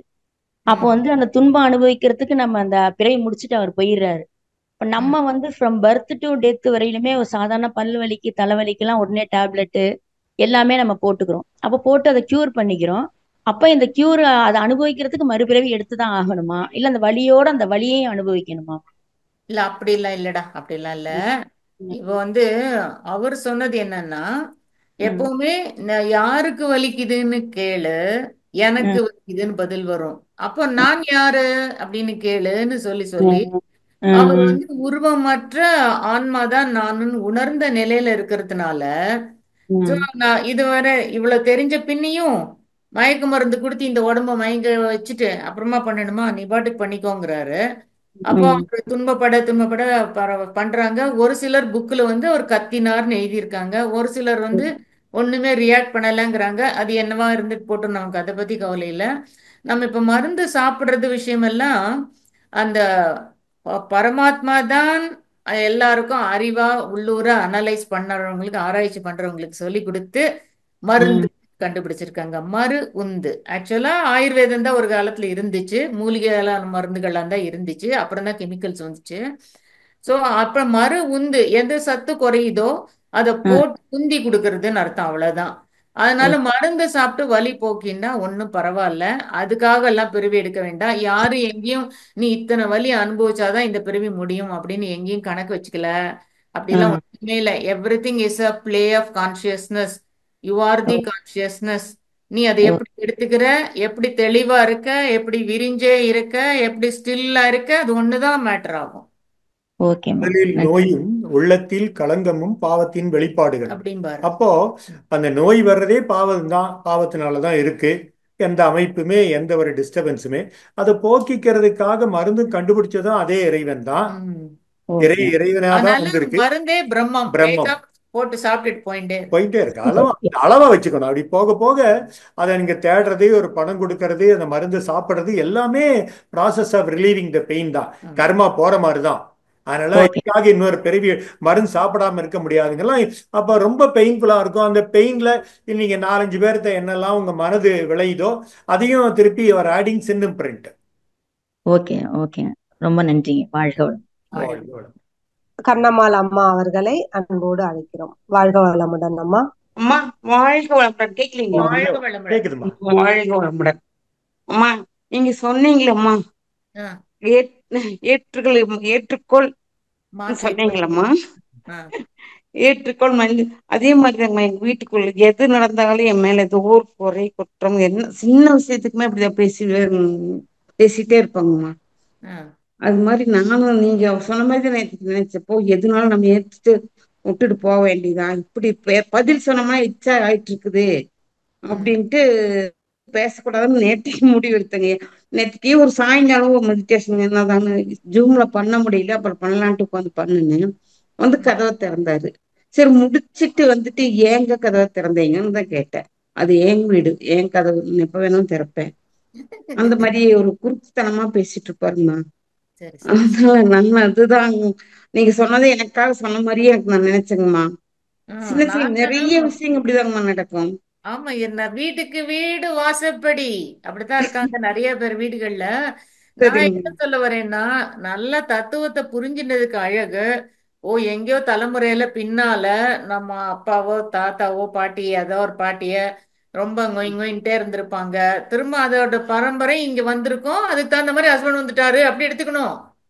சரிம்மா. இப்ப எங்க அம்மாவோட அம்மா ரொம்ப எல்லாரையும் மிரட்டுவாங்க. நான் அந்த சின்ன வயசுல பாட்டி மிரட்டுறாங்கன்னு நினைக்கல. தைரியம் பாரு, ஒரு ஒரு நாட்டுல ராணி இருந்தா எப்படி ஆளுவாங்க அந்த மாதிரி ஆளுறாங்க பாரு நினைச்சேன். அவங்க பேரு தான் எனக்கு மீனாட்சி. அம்மாவோட அம்மா பேரை பார்த்தா அப்படின்னு நினைச்சேன். அப்புறமா எல்லாம் வந்து வந்து எங்க அம்மா அவங்க அண்ணின்னா இவங்க நாத்தனாராச்சா வந்து வந்து சொல்லுவாங்களா, பாட்டி இப்படி எல்லாம் மிரட்டுறாங்களான்னு நினைச்சுக்குவேன். அப்புறம் அந்த எங்க அம்மா கிட்ட வேற மாதிரி குணமாயிடுச்சு. எப்ப பாரு கோவம் வந்தா சாபம் கொடுத்துருவாங்க. பார்த்து பார்த்து ரொம்ப கஷ்டமா போச்சு மனசுக்கு. அப்புறமா சுவாமிஜிட்ட வந்தப்போ நினைச்சுக்கிட்டேன், எங்க 4 பொண்ணுங்க நாங்க, ஒரு அண்ணன், நான் ஒருத்தி தான் சுவாமிஜி கிட்ட இங்க வந்து டீச் பண்ணிட்டு இருக்கேன். ஒவ்வொருத்தரும் ஒவ்வொரு பங்கு எடுத்துக்கிட்டு இருக்கோம், அவங்க பாவம் புண்ணியம் ரெண்டுலயுமே. எடுத்துட்டதுல நான் தான் இந்த இத பாரு, அன்னைக்கெல்லாம் திட்டினமா, மீனாட்சி பாட்டியா இருந்து திட்டினதுக்கு, அப்புறம் விசாலாட்சி அம்மாவா இருந்து எல்லாம் சாபம் கொடுத்ததுக்கு, எல்லாரையும் வாழ்க வளமுடன் சொல்லு சொல்லு வாழ்த்தும் பயனும் எல்லாம் விளக்கி விளக்கி தெளிவை கொடுக்கறதுக்கு என்ன வச்சிருக்கிறாரு கடவுள். எனக்கு அந்த ரோல் கொடுத்தாரு. முன்னாடி நடந்ததுக்கு இப்ப நம்ம மன்னிப்பு கேட்டுக்கலாம். ஆமா ஆமா, அப்படி ஏன்னா அவங்க வாழ்க்கையின் தொடர்ச்சி தான் நாமன்னு மறந்து நீங்க யாரோ நினைச்சுக்க கூடாது. அவங்க சரிங்க. வாழ்க்கை தொடர்ச்சி. அங்க குறை தொட்டக்குறை எங்கெல்லாம் பாக்கி திட்டுவாங்களே திட்டு வாங்கிக்கிறோம். இப்படி அவர் பேசுறாரு ரியாக்ட் பண்றாருன்னு தெரிஞ்சா ஏங்க கவுத்து வந்தீங்கன்னு கேட்டுறாதீங்க. அவ்வளவுதானே. அடுத்த வாட்டி கேட்கறத நிறுத்திக்கோங்க. ஆமாங்க. நம்ம கரெக்ட் கேட்பாரு, நம்ம ஒரு பதில் சொல்லுவோம், கரெக்டா தான் சொல்லுவோம். இருந்தாலும் அது குதர்க்கமா தான் பேசுவாருங்கம்மா. அது கொஞ்சம் நாள் கடவுளே அவரு நல்லா இருக்கட்டும், நானும் எனக்கு தியானம் வேணும், தியானத்துக்காகவாவது அவர் அப்படி கேட்காம பாத்துக்கோ அப்படி சொல்லுங்க. எப்பவுமே கடவுள் கிட்ட ஒண்ணு வேண்டிண்டா பேரறிவு கிட்ட கேக்குறோம். எதுக்கு வேணும் அப்படின்னு சொல்லணும். எனக்கு தியானம் பண்ணணும், நான் ஞானம் அடையணும், அதுக்காகவாது அவர் கொஞ்சம் அட்ஜஸ்ட் பண்ணிக்கிட்டு கேட்காமட்டு அதை விட எனக்கு முதல்லயே சொல்லிடு நான் சும்மா இருக்கணும் அப்படின்னு கேட்டுக்கோங்க. நீங்களும் திருத்திக்க ரெடிங்கும் போது அங்க அட்யூன்மெண்ட் வர ஆரம்பிச்சிடும். ஆமாங்கம்மா. நீங்க சொன்ன உடனே நான் ஏத்துட்டேன். ஏற்றுக்கொள்ளும் சொல்லும்போது நான் ஏற்றுக்கோ, நான் மாறிக்கலாம் அப்படிங்கிறது எனக்கு ஒரு உறுதி ஆயிட்டுருக்குமா. சரி சரி, வெரி வாழ்க வளமுடன்மா. சந்தோஷம். வாழ்க வளமுடன் ஐயா. வாழ்க வளமுங்க. வாழ்க வளம். கதவை சாத்தாம உட்காருங்க. அதுதான் சரி, முடியலையே நம்ம அப்புறம் செய்யலான்ட்டு உட்காந்து செஞ்சங்க ஐயா. அது பிரச்சனை ஆயிடுச்சுங்க. வாழ்க வளமுடன் ஐயா. வாழ்க வளமுடன். இன்னொன்னு, நீங்க இந்த சின்ன சின்ன விஷயத்துக்கு எல்லாம் சீரியஸா எடுத்துக்கிறதுக்கு நான் வரலன்னு நினைச்சுக்கோங்க. சரிங்கம்மா. இந்த அல்ப விஷயத்துக்கெல்லாம் போராடி வாதாடி ஜெயிக்கிறதுக்கு நான் வரல. நான் எல்லாம் இம்பார்ட்டன்ஸே கொடுக்க மாட்டேன்னுட்டு நீங்க பாட்டுக்கு செய்யறத செய்யுங்க, போயிட்டே இருங்க. அவ்வளவுதான். காலத்தால சரியா எதுவுமே காதல் போடாம அப்படியே நடந்துட்டு இருக்கு சொல்றீங்க இல்லைங்களா? சரிங்கம்மா. சரிங்கம்மா. நன்றிங்கம்மா. வாழ்க வளம். வாழ்க வளம். வாழ்க வளமுடன். நன்றிகள் அம்மா. வாழ்க வளமுடன். அடுத்த அன்பராக ஜெயலட்சுமி அம்மா அவர்களை அன்போடு அழைக்கிறோம்.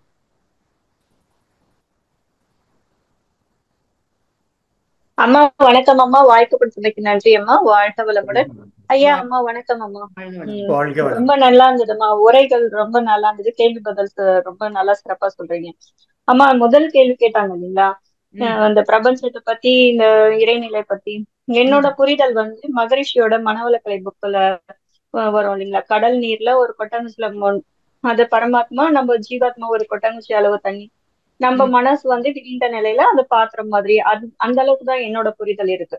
பரமாத்மா கடல் அளவுக்கு, நம்ம ஒரு பாத்திரத்துல அந்த தண்ணி எடுத்தா அந்த பிராக்ஷன் டோட்டாலிட்டி, அது மட்டும்தான் எனக்கு. அந்த அளவுக்கு கருமையம்ன்றது அந்த அளவுக்கு எனக்கு இன்னும் அவ்வளவு புரிதல் வரலமா. நீங்க சென்டர் எவ்ரிவேர் சர்க்கம்ஃபரன்ஸ் நோவேர் சொன்னீங்க இல்லைங்களா, அந்த சென்டர் எவ்ரிவேர்னா எல்லாத்துக்குமே ஒரு கருமையம் இருக்குன்றது புரியாது. சர்க்கம்ஃபரன்ஸ் நோவேர்னா எனக்கு என்னன்னு புரியலமா. சர்க்கம்ஃபரன்ஸ்னா லிமிட் இல்லைன்னு அர்த்தம். லிமிட் இந்த எந்த இடத்துலயும் இது இவ்வளவுதான் ஓன் லிமிட் நோன் லிமிட்னு இல்ல. எங்கெங்கெல்லாம் எனர்ஜி சுத்துதோ அங்கங்கெல்லாம் மையம் இருக்குது. எல்லா இடத்துலயும் இருக்கிற கடவுள் அங்க அந்தந்த இயக்கத்துக்கு உதவுது. அதுக்கு ஒரு லிமிட் இல்ல. சர்க்கம்ஃபரன்ஸ் எங்கேயும் இல்ல. சர்க்கம்ஃபரன்ஸ்னா ஒரு வட்டம் போட்டோம்னா அந்த சுத்தீவிர இருக்கிற லைன் தான் சர்க்கம்ஃபரன்ஸ்பாங்க. காம்பவுண்ட், வீட்டு காம்பவுண்ட் வால் தான். அது மாதிரி ஒரு லிமிட் இல்ல கடவுளுக்கு. நம்ம எனர்ஜில ஒரு லிமிட் இருக்கு. அதனால நம்ம எனர்ஜி சின்ன பாலா சுத்திட்டு இருந்தோம்னா இங்க லிமிட் இருக்கே தவிர இயக்கத்துல. கடவுளுக்கு, அறிவுக்கு, கான்சியஸ்னஸுக்கு லிமிட் இல்ல. சர்க்கம்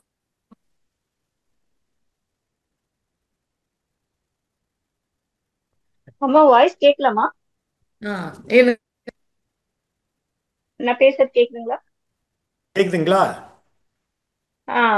இப்ப இவ்வளவு நேரம் கேட்கலாமா? கொஞ்ச நேரம் கேட்கல. இது இப்போ கடவுளுக்கு சர்க்கம்ஃபரன்ஸ் லிமிட் இல்லன்னு அர்த்தம். கடவுளுக்கு லிமிட் இல்ல, கான்சியஸ்னஸ்க்கு லிமிட் இல்ல. நன்றி அம்மா, புரியுதுமா. சர்க்கம்ஃபரன்ஸ்னா நானு அந்த லிமிட் இல்லன்றது புரியுதுமா. ரொம்ப நன்றி அம்மா. அம்மா இன்னொரு கேள்வி. இப்ப இன்னொரு அம்மா கேட்டிருந்தாங்க இல்லையா, ரமணருக்கு அந்த அறுவை சிகிச்சை பண்ணும்போது மாத்திரை எடுத்துக்கல அப்படின்னு சொல்லிட்டு, மாத்திரை மருந்து அந்த ட்ரீட்மெண்ட் எடுத்துக்கல அப்படின்ட்டு. இப்ப என்ன சொல்றது, இப்ப எங்க அம்மா அப்பா செஞ்ச இதுதான் நம்மளுக்கு பதிவா கருத்தொடரா வருது. இப்ப எங்க அப்பாவுக்கு ஒரு கம்ப்ரெஷன்ல ஒரு ஆசைய கம்ப்ரெஸ் பண்ணி விட்டுட்டாரு. அது ஆசை தீர்த்தல் பயிற்சி எல்லாம் கத்துக்கல அவங்க. அதனால அந்த ஆசையை கம்ப்ரெஸ் பண்ணதால அந்த பலனை நான் அனுபவிக்கிற மாதிரி கருத்தொடரா வருது. அதை நான் வந்து ஓரளவுக்கு அனுபவிக்கலாம். ஆனா அதிகமா என்னால பண்ணும்போது நான் எப்படி அதை ஹேண்டில் பண்றது தெரியலம்மா. அது நல்லா புரியுது எனக்கு வந்து இதனாலதான் இந்த பிரச்சனை வருது. அவங்க கம்ப்ரஸ் பண்ணதால அவங்களுடைய மன ரீதியா அந்த ஆசையோட அழுத்தம் வந்து இந்த பிறவில எனக்கு தொடரா வர்ற மாதிரி நான் ஃபீல் பண்றேன். ஆனா அதுல இருந்து நான் எப்படி வர்றது? அவங்க ஆசை தீர்த்த அந்த பயிற்சி எல்லாம் பண்ணாததால தான் இவ்வளவு பிரச்சனை இருக்குமோ அப்படின்ற மாதிரி தெரியுது. அதை நான் எப்படி ஹேண்டில் பண்றதுன்னு தான் தெரியலம்மா. எப்போ இருக்கா அப்பாவோட வீக்னஸ் சப்ரஸ்டு டிசையர் என் மூலமா வெளிப்படுதுங்கிற அளவுக்கு உனக்கு புரிஞ்சிருச்சு. அப்போ நீ எதை பத்தி கவலைப்பட வேண்டாம். கொஞ்ச நாளைக்கு இருக்கும், அப்புறம் சரியா போகும். You put your effort. அதுக்கு ரெகுலரா தியானம் பண்ணினா கண்டிப்பா உதவி கிடைக்கும் உள்ளே இருந்து. இப்ப அடுத்தவங்களுக்கு கேட்க சொல்லுமா. நன்றி அம்மா. வாழ்க வளமுடன் அம்மா. அடுத்த அன்பராக சசிகலா அம்மா அவர்களை அன்போடு அழைக்கிறோம். வாழ்க வளமுடன்மா. சசிகலா அம்மா உங்களுக்கு அன்மியூட் கொடுத்துருக்கோம். நீங்க அன்மியூட் பண்ணிட்டு உங்க கேள்வி கேட்கலாமா. அடுத்த அன்பராக ஜெயக்குமாரி அம்மா அவர்களை அழைக்கிறோம். வாழ்க வளமுடன்மா. ரொம்ப சிறப்பான பதில் கொடுத்துட்டு இருக்கீங்க. நல்லா எல்லாருக்குமே பயனுள்ளதா இருக்குதுமா. எல்லாருக்குள்ளயும் எல்லா கேள்வியும் இருக்குது. கேட்கறதுக்கான வாய்ப்பு தான் கிடைக்கிறது. அந்த டைம்ல அது கேட்கணுன்றதை விட மத்தவங்க கேட்கும் போது நமக்கு ஈஸியா அது ரீச் ஆகுது. நன்றிமா. உங்களுடைய பதில் அதை விட சிறப்பு. இன்னொன்னு சொன்னீங்க பாத்தீங்களா, அதாவது நம்ம வந்து இந்த பயிற்சி தியானம் பண்ண பண்ண பண்ண எல்லாவற்றையுமே நம்ம டேக் இட் ஈஸி பாலிசி என்ற மனநிலை கண்டிப்பா வந்துரும் அப்படின்னு சொன்னீங்க. அது வருது, கொஞ்சம் கொஞ்சமா தான் வருது இல்லைங்களாமா? எடுத்தோடனே வர மாட்டேங்குது. சீக்கிரமா முன்னேறணும்னு ஆசைப்படுது. நல்லதுன்னு உடனே கிடைக்கணும்னு நினைக்குது, அவ்வளவுதான். ஆனா கொஞ்சம் கோஆபரேட் பண்ண நாள் ஆகுது. ஆமா, எனக்கு ஒரு கேள்வி இருக்குதுமா. அதாவது நம்ம வேலையை பார்த்துட்டு நம்ம போயிட்டே இருக்கோம். நம்ம கூட க்ளோஸா இருந்தாங்க. இப்ப அவங்களா விலகிக்கிறாங்க. அது காரணம் எந்த காரணமும் தெரியல. ஆனா அவங்களா ஒரு காரணத்தை கண்டுபிடிச்சு தப்பு நினைச்சுக்கிட்டு அவங்களா தப்பு தப்பா யோசிச்சு தப்பு தப்பா இது பண்ணி புரிஞ்சுக்கிறாங்க. அது நம்ம விளக்கவும் முடியல. விளக்குனா நம்ம மேல தப்பு இருக்கிற மாதிரி ஆயிடும் போல இருக்கு. எங்க ஒரே மனநிலை குழப்பமா இருக்குதுமா. அது என்ன சொல்றது தெரியுமா? இப்போ இன்னைக்கு ஜெயந்த ஸ்ரீ பாலகிருஷ்ணங்கிறவங்களோட இது அனுப்பியிருந்தாங்க யாரோ மெசேஜ், கேட்டேன். ஒரு மரத்துல இலைகள் நிறைய இருக்கும், கிளைகளும் இருக்கும், வேரும் இருக்கும், இலை எக்கச்சக்கமா இருக்கும். அது மாதிரி நிறைய பேர் நம்மள சந்திப்போம், போயிட்டே இருப்பாங்க. இலை காத்துக்கு உதிரும், திரும்ப புதுசா வரும். நம்ம ஜனங்க வருவாங்க, தெரிஞ்சவங்க போயிடுவாங்க, திரும்ப பரிச்சயம் ஆவாங்க. அது மாதிரி சில கிளைகள்னு கூடவே இருக்கிறவங்க எல்லாம் இருப்பாங்க. ஆனா ரொம்ப ஓவரா அதுல வெயிட் வைக்க முடியாது, கிளை முறிஞ்சு போயிடும். ஆனா வேறு மாதிரியும் சில பேர் இருப்பாங்கன்னு. அது மாதிரி நம்ம கூட இருக்கிறவங்க அவங்கள கன்வின்ஸ் பண்ண போகாதீங்க. எப்பவுமே don't try to prove your self. வாயை திறப்பீங்க, நான் இதனாலதான்னாக்கா அப்புறம் அது லிமிட்டே இல்லை. ஒண்ணுக்கு வார்த்தைக்கு வார்த்தை வார்த்தைக்கு வார்த்தைன்னு எங்கேயோ போயிடும். நீங்க வந்து பேசாம இருந்து ஆம்னி பிரசன்ட் கான்சியஸ்னஸ் நீ கிளியர் பண்ணுன்னு சொல்லி அப்படி ஒரு சின்ன பிரார்த்தனையாக, ஏன்னா நம்ம இன்னும் இண்டிவிஜுவலா தனியா ஃபீல் பண்ணிட்டே இருக்கோம் இல்லையா? அதனால கடவுளே நீ குடுன்னு தனியா கேட்காம, முந்தி அப்படித்தானே கேட்டிருந்தோம். கான்சியஸ்னஸ் கிளியர் பண்ணும், அது கிளியரா தான் இருக்கு, கிளியர் ஆயிடும்னுட்டு நம்பிக்கையோட பேசாம விட்டுட்டு போயிட்டே இருங்க. இவங்க சர்டிபிகேட் எல்லாம் எதுக்கு வேணும் உங்களுக்கு? கடவுள் என்லைட்டன்மெண்ட்னா அவங்க கிட்ட இருந்தெல்லாம் சர்டிபிகேட் வாங்கிட்டு வா, அப்பதான் உனக்கு கொடுப்பாங்கன்னு நான் சொல்றாரு. அதெல்லாம் கண்டுக்கூடாது. என்ன வேணா போற்றுவார் போற்றட்டும், தூற்றுவார் தூற்றட்டும், நம்ம பாட்டுக்கு போயிட்டே இருக்கணும், அவ்வளவுதான். அதுக்கு ரிலேஷனுக்குள்ளேயே அப்படி இருக்காங்களேமா, ரிலேஷனுக்குள்ளேயே அப்படி இருக்காங்களே, அதுதான் ரொம்ப கஷ்டமா இருக்கு. வெளியில கூட சொந்தக்காரங்க எல்லாம் அப்படிதான் இருப்பாங்க. மனவளக்கலைக்கு வந்தவங்களான்னு சொல்லுங்க. ரோட்ல போறவங்க உங்களை ஒண்ணும் சொல்ல முடியாது.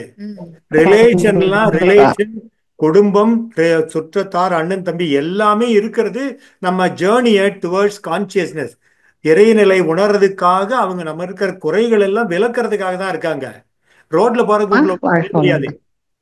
நம்ம கண்டிப்பா ஃபேமிலியில் இருக்கிறவங்க தான் அப்படி சொல்லுவாங்க. ஆனா நமக்கு தாங்கிக்கிற சக்தி இருக்கா, நம்மளுக்கு மாத்திக்கிற புத்தி இருக்கா அப்படின்னு நம்மளுக்கு பரீட்சை மாதிரி. அப்புறம் அது மாதிரி கொஞ்சம் வருஷம் தான் இருக்கும். என்னையும் ரொம்ப விமர்சிச்சாங்க. நான் கொஞ்சம் தியானம் பண்ண உடனே சாமியார் அம்மா சன்னியாசி மாமின்னாங்க, என்னமா சொன்னாங்க, சொல்லட்டும் பேசாம இருந்தேன். அப்புறம் எல்லா ஒப்பீனியனும் மாறிச்சா. இன்னைக்கு மாற்ற முடியாத அளவுக்கு நல்ல பேர் வந்துச்சா? சரிங்கம்மா. அது மாதிரி வரும். பொறுமையா இருக்கணும்ல. நம்ம நினைக்கிற ஸ்பீடுல வர மாட்டேங்குது. பரவாயில்ல. அவங்க நான் அப்படிதான் நினைச்சுப்பேன். சொந்தக்காரங்கன்னா இப்போ க்ளோஸா பிரதர் சிஸ்டர்ஸ்க்கே நான் டீச் பண்றது பிடிக்காது. பிடிச்சிக்குவேன். உங்க அண்ணன் கிட்ட இருந்து சர்டிஃபிகேட் வாங்கிட்டவான்னு கடவுள் சொல்ல போறது இல்ல அப்படின்ட்டு நான் பாட்டுக்கு சர்வீஸ் பண்றதை பண்ணிட்டு தியானம் பண்ணிட்டு போயிட்டே இருப்பேன். அவங்க எல்லாம் புகழணும் எதுக்கு நம்ம நினைக்கணும்? நல்லது சொல்லணும் ஏன் நினைக்கணும்? சொல்றாங்கன்னா அவங்க அன்என்லைட்டன்ட் பீப்புள். அவங்களோட சர்டிபிகேட்டை பத்தி பாதரே பண்ணக்கூடாது. ஓகே, சிறப்பான விளக்கம்மா. ரொம்ப நன்றிங்கம்மா. வாழ்த்துக்கள்மா. வாழ்க வளமுடன். வாழ்க வளமுடன். நன்றிகள் அம்மா. வாழ்க வளமுடன். அடுத்த அன்பராக உமையால் அம்மா அவர்களை அன்போடு அழைக்கிறோம். வாழ்க வளமுடன் உமையால் அம்மா. அம்மா வாழ்க வளமுடன்மா. வாய்ப்புக்கு நன்றிம்மா. ஐயா அம்மா வாழ்க வளமுடன். வாழ்க வளமுடன். இல்லம்மா, இப்ப சிந்தனை விருந்து ஆரம்பிக்கும் போது சொல்றாங்கல்லம்மா, மகரிஷியே இந்த உரையில வந்து சூட்சமா இருந்து இந்த உரையை நடத்தி கொடுக்கட்டும் அப்படின்னு சொல்லும் போது மகரிஷி வந்து நம்ம அறிவுல வந்து இணைஞ்சுக்கிறாங்களாமா? எப்படி அது கேட்கணும். நான் சொல்றது இல்லையேன்னு ஒரு டவுட் இருக்கு சில பேருக்கு போல் இருக்கு. அது வந்து பொதுவா தனியா நினைச்சு நான்னு நினைச்சுக்கிட்டாங்க. நான் மீனான்னு நினைச்சுக்கிட்டா தானே நானு வேதாத்திரி மகரிஷிகளே வாங்கன்னு கூப்பிடணும். நான் எனக்கு என்னன்னாக்கா மைண்ட் காட் லிபரேட்டட். ஒரே கான்சியஸ்னஸ் தான் எல்லா இடத்துலயும் இருக்குன்னு தெரிஞ்சு போச்சு. சுவாமிஜி சொன்னபடி ரெகுலரா கடைபிடிக்கிறோம். வந்த உடனே ஒரு வாழ்க வளமுடன் மட்டும் சொன்னா போதும்னு எனக்கு தோணுது. அதனால அதோட நிறுத்திக்கிறேன். அப்படி சொன்னா மட்டும்தான் இணைஞ்சுப்பாங்கன்னு கிடையாது. அவரோடது பறந்து விரிஞ்ச பேரறிவு. அதோட கலந்துட்டாரு. சுவாமிஜி கலந்துட்டாரு. இப்பவும் எல்லாருக்கும் கைடன்ஸ் இருக்கு. அன்என்லைட்டன்டுக்கும் கைடன்ஸ் இருக்கு. மனவளக்கலைக்கு வராதவங்களுக்கும் அவரோட கைடன்ஸ் இருக்கு. சில பேருக்கு கேக்குது, பல பேருக்கு கேட்க மாட்டேங்குது சுவாமிஜி சொல்றது. அவ்வளவுதான். அது மாதிரியே தவிர தனியா கூப்பிட்டு சொல்லணும்னு இல்ல. அத இதுல கூட சொல்லுவார் சேஷாத்ரி சுவாமிகள்னு. வெறும் நாம ஜபம் பண்ணி பண்ணி பண்ணியே அது ஒரு மாதிரி பைத்தியம் மாதிரி ஆகி ஆனா என்லைட்டன் ஆனவர். அவர் சொல்லுவாரு, மறந்தவர் தானே நினைக்க வேண்டும். ஜபம் பண்ணுங்கிறாங்க எல்லாரும். நீங்க பண்றீங்களான்னு யாரோ கேக்குறாங்க போல் இருக்கு. ஜபம் யார் பண்ணணும்? கடவுளை அப்பப்போ மறந்துடுறோம் வேர்ல்ட்லி ஆக்டிவிட்டீஸ்ல. அதனால அப்பப்போ ஞாபகப்படுத்திக்கிற மாதிரி ராம் ராம் ராம் ராம் ஜபம் பண்றாங்க. மறந்தவர் தானே நினைக்க வேண்டும்னாரு. அதானே பாயிண்ட் இல்லையா? இது எப்பவுமே கலந்தே இருக்கும்போது அவரே தான் எங்கேயும் இருக்காரு அறிவாகங்கும் போது நான் தனியான்னு கூப்பிட்டு நினைச்சுக்கிறது இல்லை. அப்படி வாழ்க வளமுடன் சொல்லிட்டு அப்படியே என்பது. ஏன்னா அவரையே உங்களுக்குள்ளாரையும் பாக்குறேன். சரிப்பா, சிறப்புப்பா. நன்றிங்கம்மா. வாழ்க வளமுடன் ஐயா. வாழ்க வளமுடன் ஐயா. அம்மா நன்றிங்கம்மா. வாழ்க வளமுடன். வாழ்க வளமுடன்மா. நன்றிங்கம்மா. அடுத்த அன்பராக நிர்மலா அம்மா அவர்களை அழைக்கிறோம். வாழ்க வளமுடன்மா. ஐயா அம்மா வாழ்க வளமுடன். வாழ்க வளமுடன். நீங்க எப்பவுமே நீங்க வந்தீங்கன்னா எனக்கு பாசிட்டிவான வைப்ஸ் கொடுத்துடுறீங்கம்மா. என்னோட ப்ராப்ளம்ஸை சால்வ் பண்ணிக்கிறேம்மா நான் உங்ககிட்ட. இப்போ சின்ன ஒரு விஷயங்கம்மா, எப்பயுமே துரியம் நான் ஃபீல் பண்றேம்மா. ஆக்னா துரியம் ஃபீல் பண்றேன். ரொம்ப சந்தோஷமா இருக்கு. ஸ்டில் எனக்கு கொஞ்சம் ஹீட் ஆன மாதிரி ஃபீல் ஆகுதுமா. அது அதனால இருக்குமா இல்ல என்னன்னு எனக்கு தெரியலங்கம்மா. இல்ல அதெல்லாம் இல்ல. ஹீட்டுன்னா என்ன தெரியுமாமா? இப்ப பொதுவா கான்சியஸ்னஸ் வந்து எல்லா இடத்துலயும் இருக்குது.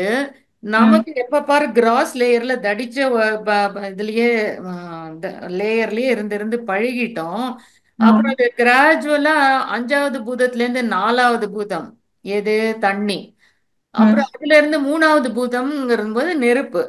அதனால கொஞ்சம் நல்லா எப்பவுமே சட்டிலாவே இருந்து பழகுறீங்க. அதனால ஒரு ஹீட் ஃபீல் பண்றீங்க. நீங்க அதை மிஸ்டேக் பண்ணிக்காம இருந்தாலே போதும். தானாக அடுத்த லேயருக்கு இன்னும் சட்டிலா போகும்போது இந்த சூடு எல்லாம் மறைஞ்சிரும். காற்று லேயருக்கெல்லாம் போகும்போது இன்னும் சட்டிலாவும் இருக்கும். பறந்து விரிஞ்சு இருப்பீங்க இருக்கும். இயக்கத்திலேயே இயங்கிட்டே இருப்பீங்க. இருந்தாலும் பறந்த நிலையிலேயே இயங்குவீங்க. அப்போ இந்த சூடெல்லாம் மாறிடும். சூடுன்னு பெருசுபடுத்தி வருத்தப்படக்கூடாது. நீங்க பயந்தீங்கன்னா உங்க பயமே வில் காஸ் மோர் ப்ராப்ளம். தியானம் வராது. கொஞ்சம் கொஞ்சம் ஒரு ஸ்டாக்னேஷன் மாதிரி ஆயிடும். தியானமும் வராது.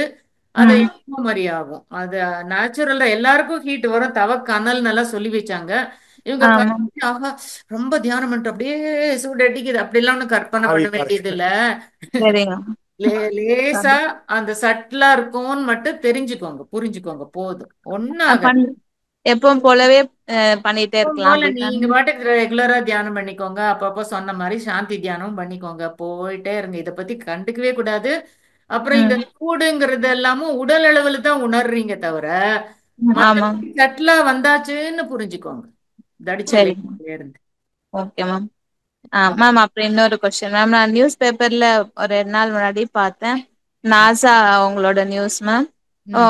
6 நாள் டிசம்பர்ல இருளில் மூழ்கும் அப்படின்ட்டு. இதெல்லாம் எப்படிங்க மேம் எடுத்துக்கிறது எனக்கு தெரியல. எல்லாம் ஆகுதுமா. அவங்க சொல்றது எது தெரியுமா? நடுவுல இப்போ வந்து 2017 நினைக்கிறேன், if my memory is good, ரொம்ப நாள் கண்டினியூஸா எங்க பெங்களூர்ல நான் கவனிச்சிருந்தேன், 50 மணி நேரம் மழை பெஞ்சது. மோர் தேன் 2 days.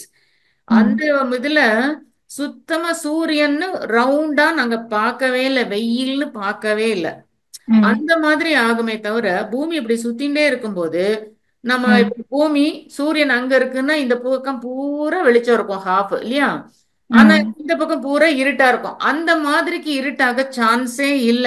2 days 3 days கண்டினியூஸா எல்லாம் சுத்தும் போது சூரியனுக்கு நேரம் வந்தே ஆகணும். அப்போ ஒளி எல்லாம் இருக்கதான் இருக்கும். அப்படியெல்லாம் இருள்ல மூழ்காது. சூரியன் இல்லாம நமக்கு அந்த குளிர்து ஜாஸ்தியா இருக்கு. ஒரு சில இதெல்லாம் அவங்க சோலார் இதெல்லாம் அவ்வளவா ஹீட் இல்ல, சோ தண்ணி ஹாட் வாட்டர் கிடைக்காது, அது மாதிரிலாம் ஆகுமே தவிர வேற ஒன்றும் இருள் அப்படி எல்லாம் மூழ்காதுமா. No chance. இருந்துச்சுன்னா பூமி சுத்தல, பூமி சுத்தல எல்லாரும் அப்படியே போயிடும் கூண்டோட கைலாசம். போனா எல்லாம் ஒண்ணா போயிடலாம், கவலைப்படாது. கொஞ்சம் புரிஞ்சிருக்கு மேம். ஆனாலும் சரி உங்ககிட்ட கேட்டா இன்னும் கொஞ்சம் தெளிவு. அதெல்லாம் ஒண்ணு இல்லமா, அதுக்கெல்லாம் டூ மச்சா எடுத்துக்க வேண்டிய அவசியமே இல்லை. அவங்க எந்த லெவல்ல பேசுறாங்கன்னு நமக்கு புரியல. Okay ma'am. Thank you ma'am. Sir வாழ்க வளமுடன். வாழ்க வளமுடன். வாழ்க வளமுடன். நன்றிங்க ஐயா. வாழ்க வளமுடன். அடுத்த அன்பராக சசிகலாமா, நீங்க அட்மிட் பண்ணிட்டு உங்க கேள்வி கேட்கலாமா?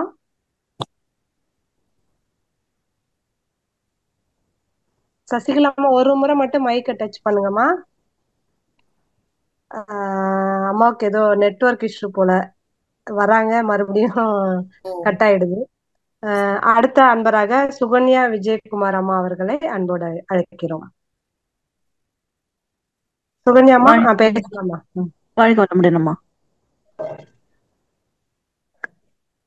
வாழ்க வளமுடன் ஐயா அம்மா. வாழ்க வளமுடன். ஐயா, காலையில ஒரு 8 மணிக்கெல்லாம் வந்து நிலா மட்டும் முழுசா நம்மளால பார்க்க முடியுமா ஐயா? முதல் நாள் வந்து பௌர்ணமி, நேத்து நைட்டு பௌர்ணமி இல்லையா, நேத்து ஈவினிங் ஒரு 6 மணிக்கே தெரியுது நிலா. இன்னைக்கு காலையிலயும் 8 மணிக்கெல்லாம் தெரியுது ஐயா. தெரியும் கண்டிப்பா தெரியும். இன்னைக்கு பார்க்கும்போது எனக்கு அதிசயமா தெரிஞ்சது. ஏன்னா சூரிய வெளிச்சம் வரல, நிலா மட்டும் இருந்து. அது நிலாவா சூரியனான்னு தெரியல. கொஞ்ச நேரத்துல தெரியுமா? தெரியாம எல்லாம் இருக்கு. அந்த அளவுக்கு அந்த அளவுக்கு அது ஓவரா மறைக்கிற அளவுக்கும் இல்லாம தெரியும். முழு நிலவும் நல்லாவே தெரிஞ்சது. சரி, இந்த பூமி இருக்குல்ல, பூமிக்கு முன்னாடி தானே புதன் கிரகமும் சுக்கிரனும் இருக்கு. ஆமா, பூமிக்கும் சூரியனுக்கும் நடுவுல. முன்னாடி நம்மளால பார்க்க முடியாதா? நம்மள சுத்தி வந்து புவிய சுத்தி சந்திரன் சுத்திட்டு இருக்கு. சந்திரனை நம்ம பாக்குறோம். நமக்கு முன்னாடி இருக்கிற புதனையும் சுக்கிரனையும் பார்க்க முடியாது. சில பேர் பார்க்க முடியுங்கிறாங்க.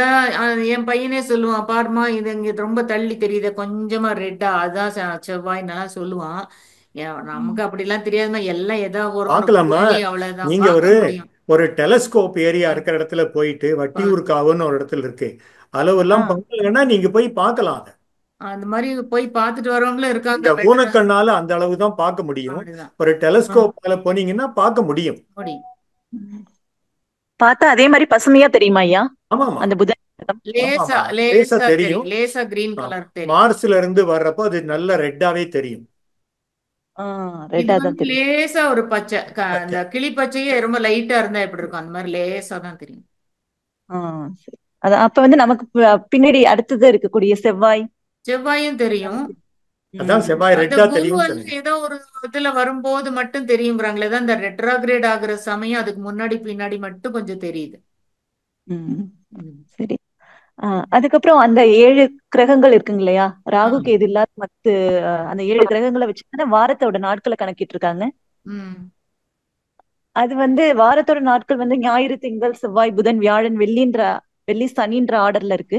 இங்க கிரகங்களோட ஆர்டர் கொஞ்சம் மாறுது. அது எப்படி அவங்க அதையும் ஒன்னா ஒற்றுமைப்படுத்தி அந்த வரிசைக்கு கொண்டு அவங்க என்ன சொல்லிட்டு நானே இப்போ ஒரு ஜோசியர் சொல்றத கேட்டேன். என்னன்னா காலங்கார்த்தால அந்த சூரியனோட ஒளி இங்க வந்து சூரியன் இப்படி உதயம் ஆறதுக்கு முன்னாடி எந்த இதோடது ஃபர்ஸ்ட் பூமியில விழுது அப்படின்னு பார்த்து சொல்றாங்களா. அதனாலதான் செவ்வாய்க்கிழமைன்னு வச்சாங்களா. அன்னைக்கு காலங்கார்த்தால செவ்வாய் ஓரையாமா. புதன் வச்சாங்க, ஏன்னா அந்த அன்னைக்கு புதன் ஓரையாமா காலங்கார்த்தால ஃபர்ஸ்ட்.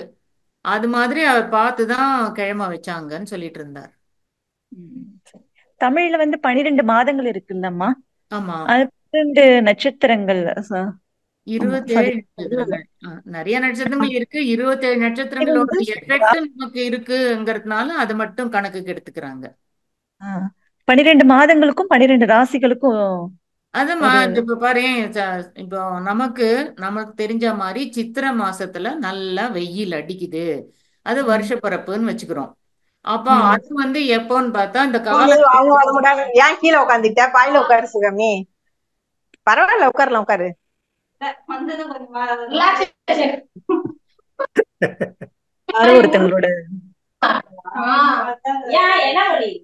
ஒருத்தங்களோட மியூட் ஆயிருக்கு, அன்மியூட் ஆயிருக்கு. காலச்சக்கரத்துல ஃபர்ஸ்ட் ஆரம்பிக்கிறது மேஷத்துலதான் ஆரம்பிக்கும். நமக்கு வந்து சித்திரை மாசத்துல வருஷ பிறப்புன்னு சொல்றோம்.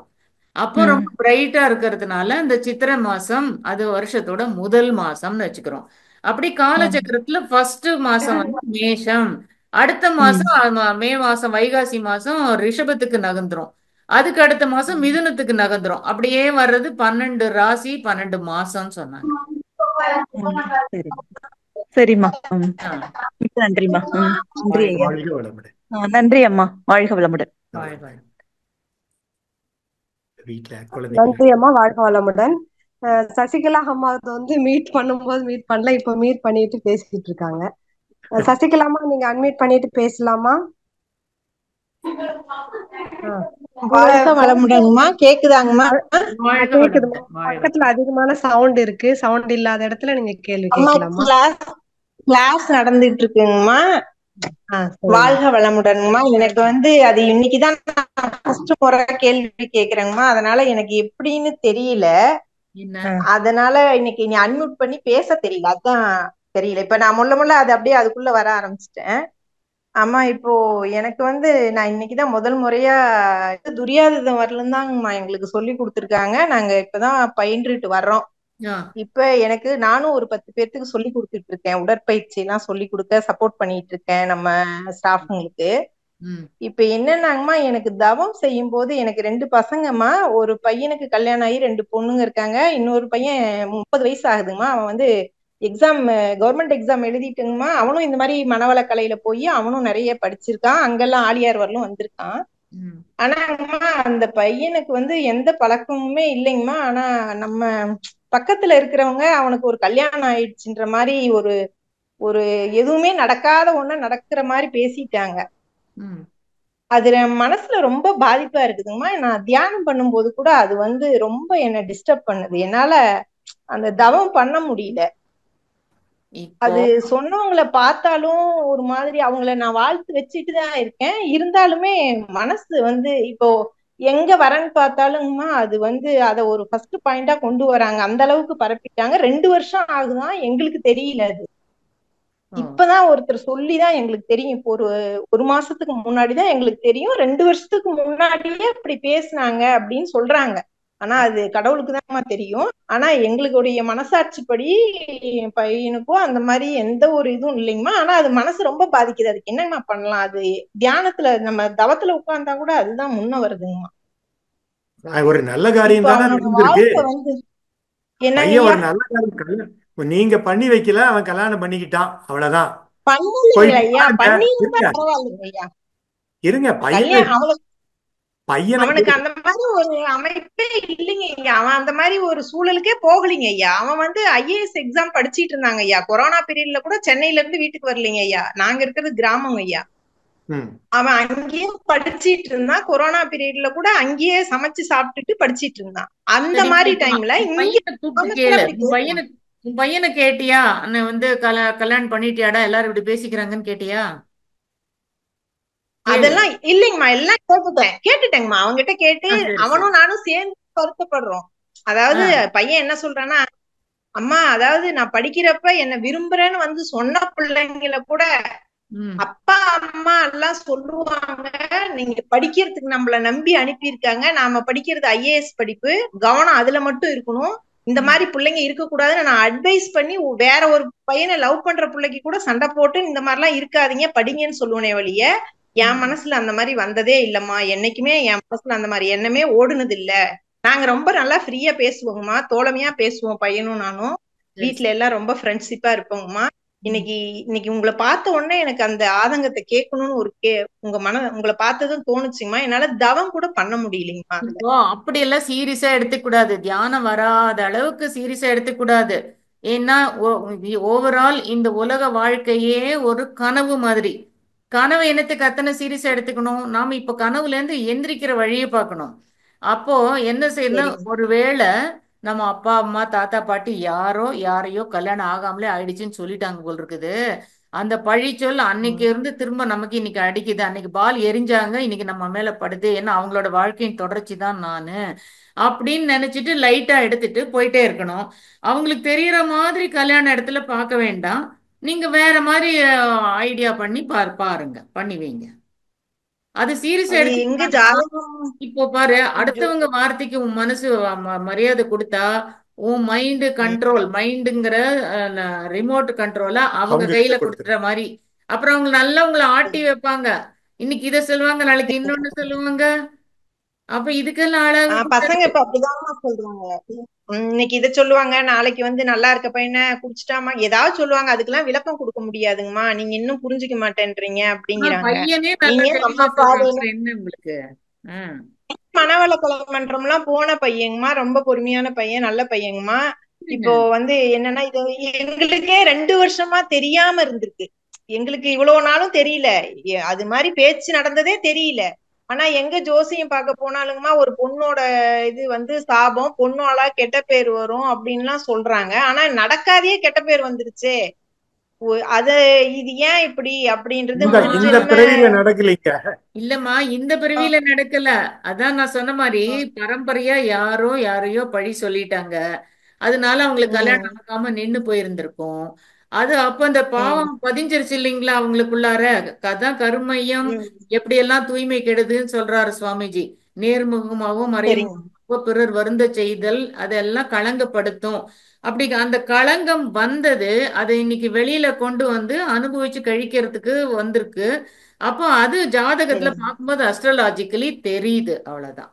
அதனால என்னைக்கும் நடந்தது, யாரோ சொன்னது. ஆனா ஒரு தடவை இப்போ இவன் அப்படி தப்பு பண்ணலங்கும்போது உங்களை பொறுத்த வரைக்கும் சின்சியரா இருக்கணும். இருந்துட்டு அதுக்கப்புறம் கொஞ்ச நாள் அதெல்லாம் மாறி போயிடும். கல்யாணம் ஆகி குழந்தையெல்லாம் ஆகும்போது எல்லாம் மாறிடும், மறந்துடும். கவலைப்படாதீங்க. இதுக்கு மேல என்னங்கம்மா பண்ணலாம் நாம? இதுக்கு ஒரு இதுக்கு ஏதாவது மனசு ரீதியா என்ன பண்ணி நம்ம அதுல இருந்து வெளியே வரலான்னு ஒரு ஐடியா சொல்லுங்க. பண்றதுக்கு ஒண்ணும் இல்ல, சும்மா இருக்கிறதுதான் பண்றது. சும்மா இருக்கிறது அமைதியா தவமா இருக்கும். அதை பிடிச்சிட்டு நீங்க வருத்தப்பட்டுட்டே இருந்தா விடலன்னு அர்த்தம். ஒண்ணு பண்ண போனீங்கன்னா இன்னொன்னு பண்ணுவாங்க. ஒரு குழந்தையே பறந்துருச்சும்பாங்க.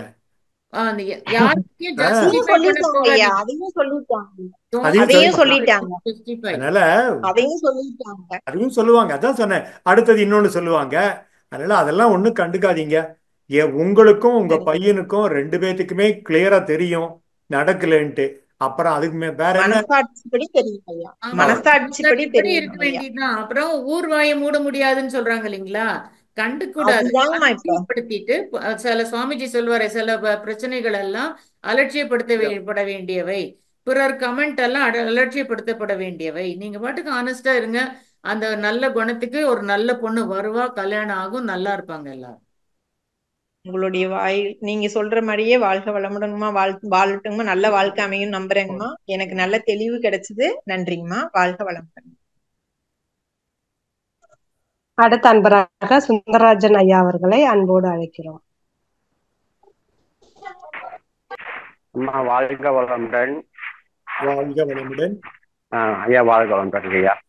ரொம்ப சிறப்பா இருக்குங்கய்யா. அப்புறம் எனக்குங்கய்யா காலையில தியானம் செய்ய உட்கார்ந்தா ஒரு 5 நிமிஷம் 10 நிமிஷம் தான் உட்கார முடியுது. அப்புறம் பாத்தீங்கன்னா படுத்துக்கலான்னு தான் தோணுது. அப்புறம் படுத்துக்கிறேன். ஆனா படுத்துக்கிட்டு செய்யும்போது பாடி நல்லா ரிலாக்ஸ் ஆகுது, தியானமும் வருது.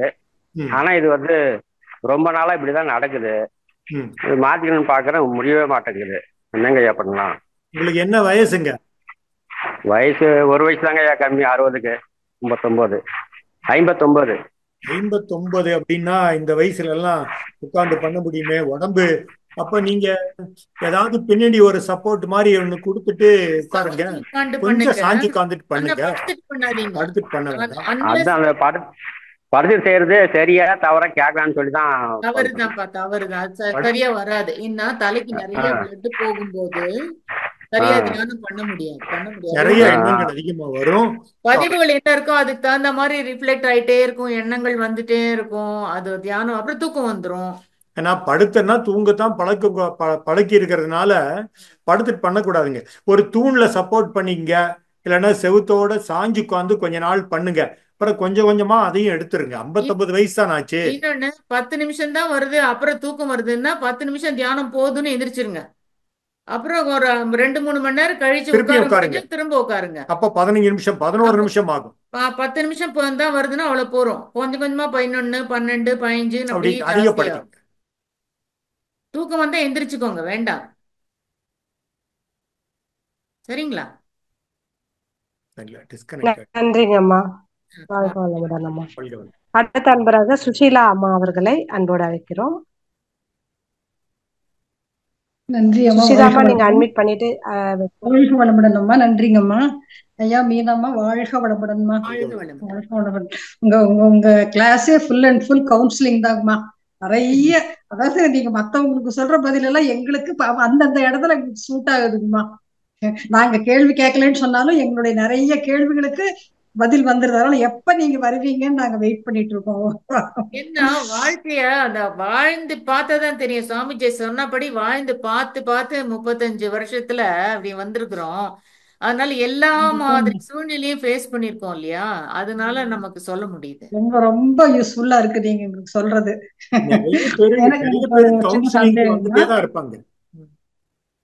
ஓகேங்கய்யா, என்னுடைய சந்தேகம், இப்ப நம்ம பிரபஞ்சத்துல வந்து மகர்ஷி பஞ்சபூத நகர் போது சொல்லுவாரு, இந்த பிரபஞ்சத்துல இருக்கிற எல்லா நட்சத்திர தொகுதிகளையும் 12 தொகுதிகளாக பிரிச்சிருக்கு அப்படின்னு சொல்றாரு. அப்ப நம்ம கேலக்சியில் இருக்கிற நட்சத்திரங்கள் மட்டுமா, இல்ல இந்த பிரபஞ்சம் முழுவதும் இருக்கிற நட்சத்திரமா? இல்ல, இப்ப நம்ம கேலக்சிலையும் ஒரு கோடியோ 10 கோடியோ நட்சத்திரங்கள் இருக்குங்கிறாங்க. நம்ம ஒரு சோலார் சிஸ்டம்ங்கிறதுமா, இப்போ நம்ம ஒரு சூரியன், அது போல 27 நட்சத்திரங்களோட எஃபெக்ட் இந்த சோலார் சிஸ்டத்துல இருக்குன்னு கண்டுபிடிச்சுதான் அந்த 27 நட்சத்திரங்களை மட்டும்தான் கணக்கு எடுத்துக்கிறாங்க. நம்ம கேலக்சி மட்டும், நம்ம சோலார் சிஸ்டத்தை மட்டும். ஆமா, நம்ம கேலக்சிலயும் எல்லாம் இல்ல, 10 கோடியும் நம்ம பாக்குற சூரியன் போல இந்த அஸ்வினி, பரணி, கார்த்திகை, திருவாதிரை அப்படிங்கிற மாதிரி இந்த 27 நட்சத்திரங்கள் தான் ரொம்ப இன்ஃப்ளூயன்ஸ் பண்ணுதுன்னு தெரிஞ்சு வச்சிருக்காங்க. அதனால நீங்க 19 மொத்தமா கொஞ்சம் நட்சத்திரம் நினைச்சுக்கோங்க. அப்புறமா அந்த சூரியனை தாண்டி விரியும் போது கொஞ்சம் நட்சத்திரம், அப்புறமா ஒரு கேலக்சியவே கற்பனை பண்ண ட்ரை பண்ணுங்க, பண்ணிட்டு விட்டுருங்க. அதுக்கப்புறம் சுத்தவெளின்னு போயிடுங்க. அடுத்த கேலக்சியா இதுக்கு இன்னொரு சூரியன் போனீங்கன்னா, இந்த பூமியில இருக்கிற நம்ம உடல் அமைப்பு, பஞ்சபூதங்களான உடல் அமைப்பு ஒரு மாதிரி இருக்கும். இதனோட கிராவிடேஷனல் போர்ஸ் சம்மர் மாதிரி. இதுல நம்மளதுல 70% தண்ணி, இன்னும் 72% தண்ணி, 28% சாலிடு. அப்படி இருக்கிற மாதிரி அப்ப இந்த பஞ்சபூதங்களான உடம்புக்கு எந்த நட்சத்திர மண்டலத்திலிருந்து எஃபெக்ட் இருக்குமோ, தூண்டுமோ, பிரதிபலிக்க செய்யுமோ, வெளியே கொண்டு வருமோ, அதை மொத்தம் கணக்கெடுத்து பண்ணியிருக்காங்க. அதனால இன்னொன்னுமா, நானும் சக்தி களத்தெல்லாம் விஷன் பார்த்திருக்கேன். ஓரளவுக்கு ஃபியூ ஸ்டார்ஸ், மோர் ஸ்டார்ஸ், அவ்வளவுதான். ஒரு ஃபுல் கேலக்சிய கூட எந்த ஒரு மகானாலையும் ஒரு ஃபுல் கேலக்சிய பார்க்க முடியாது. ஏன்னா இந்த ஹியூமன் கான்சியஸ்னஸ், பிரெயின், அதுக்கு ஒரு லிமிட் இருக்கு. ஓரளவுக்கு தான் விரிய முடியும். அதுக்கப்புறம் ஒண்ணு இயக்கமே இல்லாம கலந்தே போயிருது. யார் இருக்காங்க தனியா பாக்குறதுக்கு? அதனால ஃபியூ ஸ்டார்ஸ் நினைச்சிட்டு சக்தி களம் அப்புறம் சிவகளம் நினைச்சிட்டு போயிடுங்க சுத்தவெளின்னு, அவ்வளவுதான். இன்னொரு டவுட்டுங்கம்மா. அதாவது சின்ன பொண்ணா இருக்கும்போது இந்த வானத்தை பார்க்கும்போது நிறைய நட்சத்திரங்களை பார்த்த மாதிரி ஞாபகம். அதுலயும் முக்கியமா ஒரு 3 நட்சத்திரம் வந்து வரிசையா தெரியும், நல்லா ஞாபகம் இருக்கு. ஆனா இப்ப பார்த்தான்னாக்கா அவ்வளவு நட்சத்திரம் கண்ணுக்கு தெரியல. ஆனா எனக்கு 72 வயசு ஆச்சுங்கம்மா. என்னுடைய பார்வை தான் எனக்கு குறைஞ்சிருச்சோ. நம்ம சின்ன பொண்ணா இருக்கும்போது எனக்கு நல்ல ஞாபகம் இருக்கு, நிறைய நட்சத்திரத்தை பார்த்த மாதிரி. அது ரத்தமா பாரு இப்படி மாறி சுத்தின்டே இருக்குல்ல, கேலக்சியுமே சுத்துது. இப்போ ஃபார்ம் ஆகும்போது நெபுலே புகை மண்டலம் மாதிரி இருக்கும்.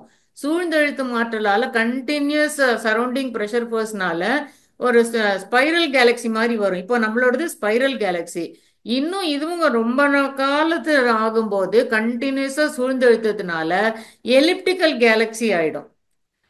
அதுல மாறிண்டே இருக்கும்போது நீங்க அன்னைக்கு பார்த்த நட்சத்திரத்தை இன்னைக்கு காணும்னோ அவ்வளவு காணும்னோ நினைக்க முடியாது. அது நீங்க பார்க்கும்போது தெரியல, அந்த கிளவுட்ஸ் எல்லாம் கூட மறைச்சிருக்கலாம். நீங்க இப்ப சின்ன வயசுல எந்த ஊர்ல இருந்தீங்க? அப்போ மியூட் ஆயிட்டாங்க அம்மா. சரி சரிங்க, ஓகே. வாழ்க வளமுடன். அடுத்த அன்பருக்கு போலாமாங்க? கவிதா அம்மா அவர்களை அன்போடு அழைக்கிறோம். வாழ்க வளமுடன் கவிதா அம்மா. அம்மா வாழ்க வளமுடன்மா. நாகராணி அம்மா. அம்மா அப்பா வாழ்க வளமுடன். நான் கவிதா பெங்களூர்ல இருந்துமா. எனக்கு ஒரு கேள்வி. என் பையன் வந்துட்டு நீங்க லாஸ்ட் டைம் உங்க பையனை பத்தி பெங்களூர்ல இப்போ எலங்காங்க ஐயா. இதுக்கு முன்னே யஷ்வந்த்பூர்ல இருந்தங்க ஐயா, இப்ப எலங்கா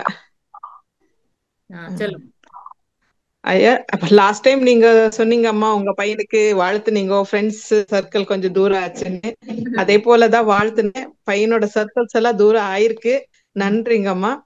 பட் அவன் வந்து இந்த வாட்டி அவனோட இயர் பேக்லாக் ஆயிருக்கு.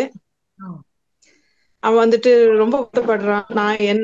நான் ரொம்ப ட்ரை பண்ணேன், நான் எல்லாம் பண்ணேன், ஆனா எனக்கு மட்டும் எப்படி ஆகுது, நான் மட்டும் என்ன பண்ணேன் அப்படின்றான். ஏதோ வீட்டு ஃபங்க்ஷன்களுக்கு எதுக்கும் வரமாட்டேன்றான், வெளியே யாருக்கிட்டயும் பேச மாட்டேன்றான், யார் எது கேட்டாலும் ஒரு மாதிரி பதட்டப்படுறான்.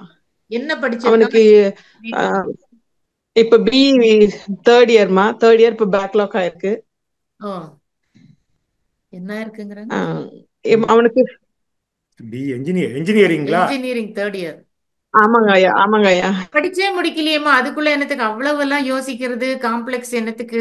கொஞ்சம் பேக்லாக் இருக்கும், அதெல்லாம் பரவாயில்லைங்க. அவனுக்கு சொல்ற பரவாயில்ல, என்ன ஆனாலும் பரவாயில்ல, அக்செப்ட் பண்ணிக்கலாம், நாங்களே கவலைப்படல, as a parent நானே கவலைப்படல, ஒரு வருஷம் போனா என்ன பரவாயில்ல, இல்ல நான் நல்லா பண்ணிருக்கேன், என்னோட பேப்பரை கொடுத்தவங்க நல்லா இருக்காங்கோ, எனக்கு மட்டும் ஏன் அப்படி ஆகுது, அப்படி நிறைய எக்ஸாம்பிள்ஸ் எல்லாம் சொல்றாங்க காலேஜ். இது அப்படி எல்லாம் நினைக்க கூடாது. இந்த 3 வருஷம் 4 வருஷம் தான் லைஃப் அல்ல, லைஃப் இன்னும் இருக்கு. அதனால whatever happens for any reason ஆயிருக்கலாம். அவங்க மிஸ்டேக் பண்ணிருக்கலாம், நம்மளுக்கு மிஸ்டேக்கா வந்திருக்கலாம், நம்மளோட தலை எழுத்து அப்படின்ட்டு லைட்டா எடுத்துட்டு போயிட்டே இருக்கணும். இதை சீரியஸா எடுத்துட்டு லைஃப் வீண் பண்ணிடக்கூடாது. அப்படியும் ஃப்ரெண்ட்ஸ்னால ஏதாவது தொந்தரவு இருக்கு, ஃப்ரெண்ட்ஸ் கிட்ட தள்ளி வைங்க, அவ்வளவுதான். இல்ல அப்படியும் காலேஜ்ல ஏதாவது ப்ராப்ளம் அப்படின்னு இருந்துச்சுன்னா வேற காலேஜுக்கு மைக்ரேட் பண்ணி படிக்க சொல்லுங்க, அவ்வளவுதான். வேற காலேஜ்ல போட்டுருங்க. தேர்ட் இயர் அதே இன்ஜினியரிங் காலேஜ்ல பர்சனலா போய் பேசி இந்த மாதிரி ஃப்ரெண்ட்ஸ் கூட சரியாகல, அவங்கள தள்ளி வைக்கணும், அதுக்காக ப்ளீஸ் கொடுங்கன்னு சொல்லி ரிக்வெஸ்ட் பண்ணிட்டா கொடுப்பாங்க. வேற காலேஜ்ல போய் சேர்ந்து நீங்க படிக்கலாம், ஃபைனல் இயர் அங்க படிக்கலாம். அதுங்க ஐயா சிடி த்ரூ போயிருக்கிறதுனால பேமெண்ட் மொத்தம் பே பண்ணிட்டு தான் நீங்க வெளியே போகணும்ன்றாங்க ஐயா. அப்போ உங்க பையன் வேணுமா, கொஞ்சம் செலவானா காசு குடுக்கறத குடுத்துட்டு வேற இடத்துலயும் போய் காசு கட்டிட்டு சேர்த்து கொஞ்சம் தானே செலவு, பணம் சம்பாதிச்சுக்கலாமே. பையன் அதான் சம்பாரிச்சுக்குவானே, பையனோட வாழ்க்கை தானே முக்கியம். பேங்க்ல இருக்கிற கொஞ்சம் ஒரு டெபாசிட் எடுத்து, அந்த அளவுக்கு வசதி இல்லைங்க ஐயா. அப்ப பேங்க்ல கடன், உங்க பையன் வேணுமா, கடன் இருந்தா பரவாயில்ல. ஒண்ணு பண்ணுங்கம்மா, இன்னொரு ஐடியா என்னன்னா, அவன் வீட்டுல இருந்து படிக்கட்டும், அப்புறம் காலேஜ்ல வந்து அட்டெண்டன்ஸுக்கு மட்டும் அவன் எங்கேயும் போகல, எங்க கூட தான் இருக்கான், அவனுக்கு உடம்பு சரியில்லை, கொஞ்சம் டிப்ரெஷன், அதனால வீட்டுல வச்சிட்டு இருக்கோம், அவன் வீட்லயே படிக்க வச்சுக்கிறோம், மட்டும் நீங்க ஹால் டிக்கெட் கொடுத்துடணும்னு போய் இப்ப நல்லா 2 பேருமா போய் பேசி ரிக்வெஸ்ட் பண்ணிட்டு வந்துருங்க. அப்படி கூட பண்ணலாம். நாங்களும் ஆனா பார்த்திருக்கோம். லேப் எல்லாம் போகணும். அதுக்கெல்லாம் லேபுக்கு வேணும்னா மாத்திரம் அதுக்கு வர மாதிரி மட்டும் போயிட்டு வர மாதிரி இருக்கட்டும். கிளம்பி இங்க பர்சனலா பேசிட்டு ஒரு லெக்சரரோட ஃபோன் நம்பர் வச்சுக்கோங்க. லேப் இருக்கிற அன்னைக்கு அவர் வர சொன்னா அன்னைக்கு மட்டும் போயிட்டு வரட்டும். அப்படி எல்லாம் பண்ணிக்கோங்க. மனம் இருந்தால் மார்க்கம். சரிங்க சரிங்க மார்க்கம். ஓகே ஓகேங்க. வாழ்க நன்றிங்க அம்மா. தேங்க்யூ. நன்றி அம்மா. நன்றி. நிறைவான அன்பராக சபரீஷ் சுந்தரவடிவேலு ஐயா, நீங்க அன்மியூட் பண்ணிட்டு உங்க கேள்வி கேட்கலாங்க ஐயா.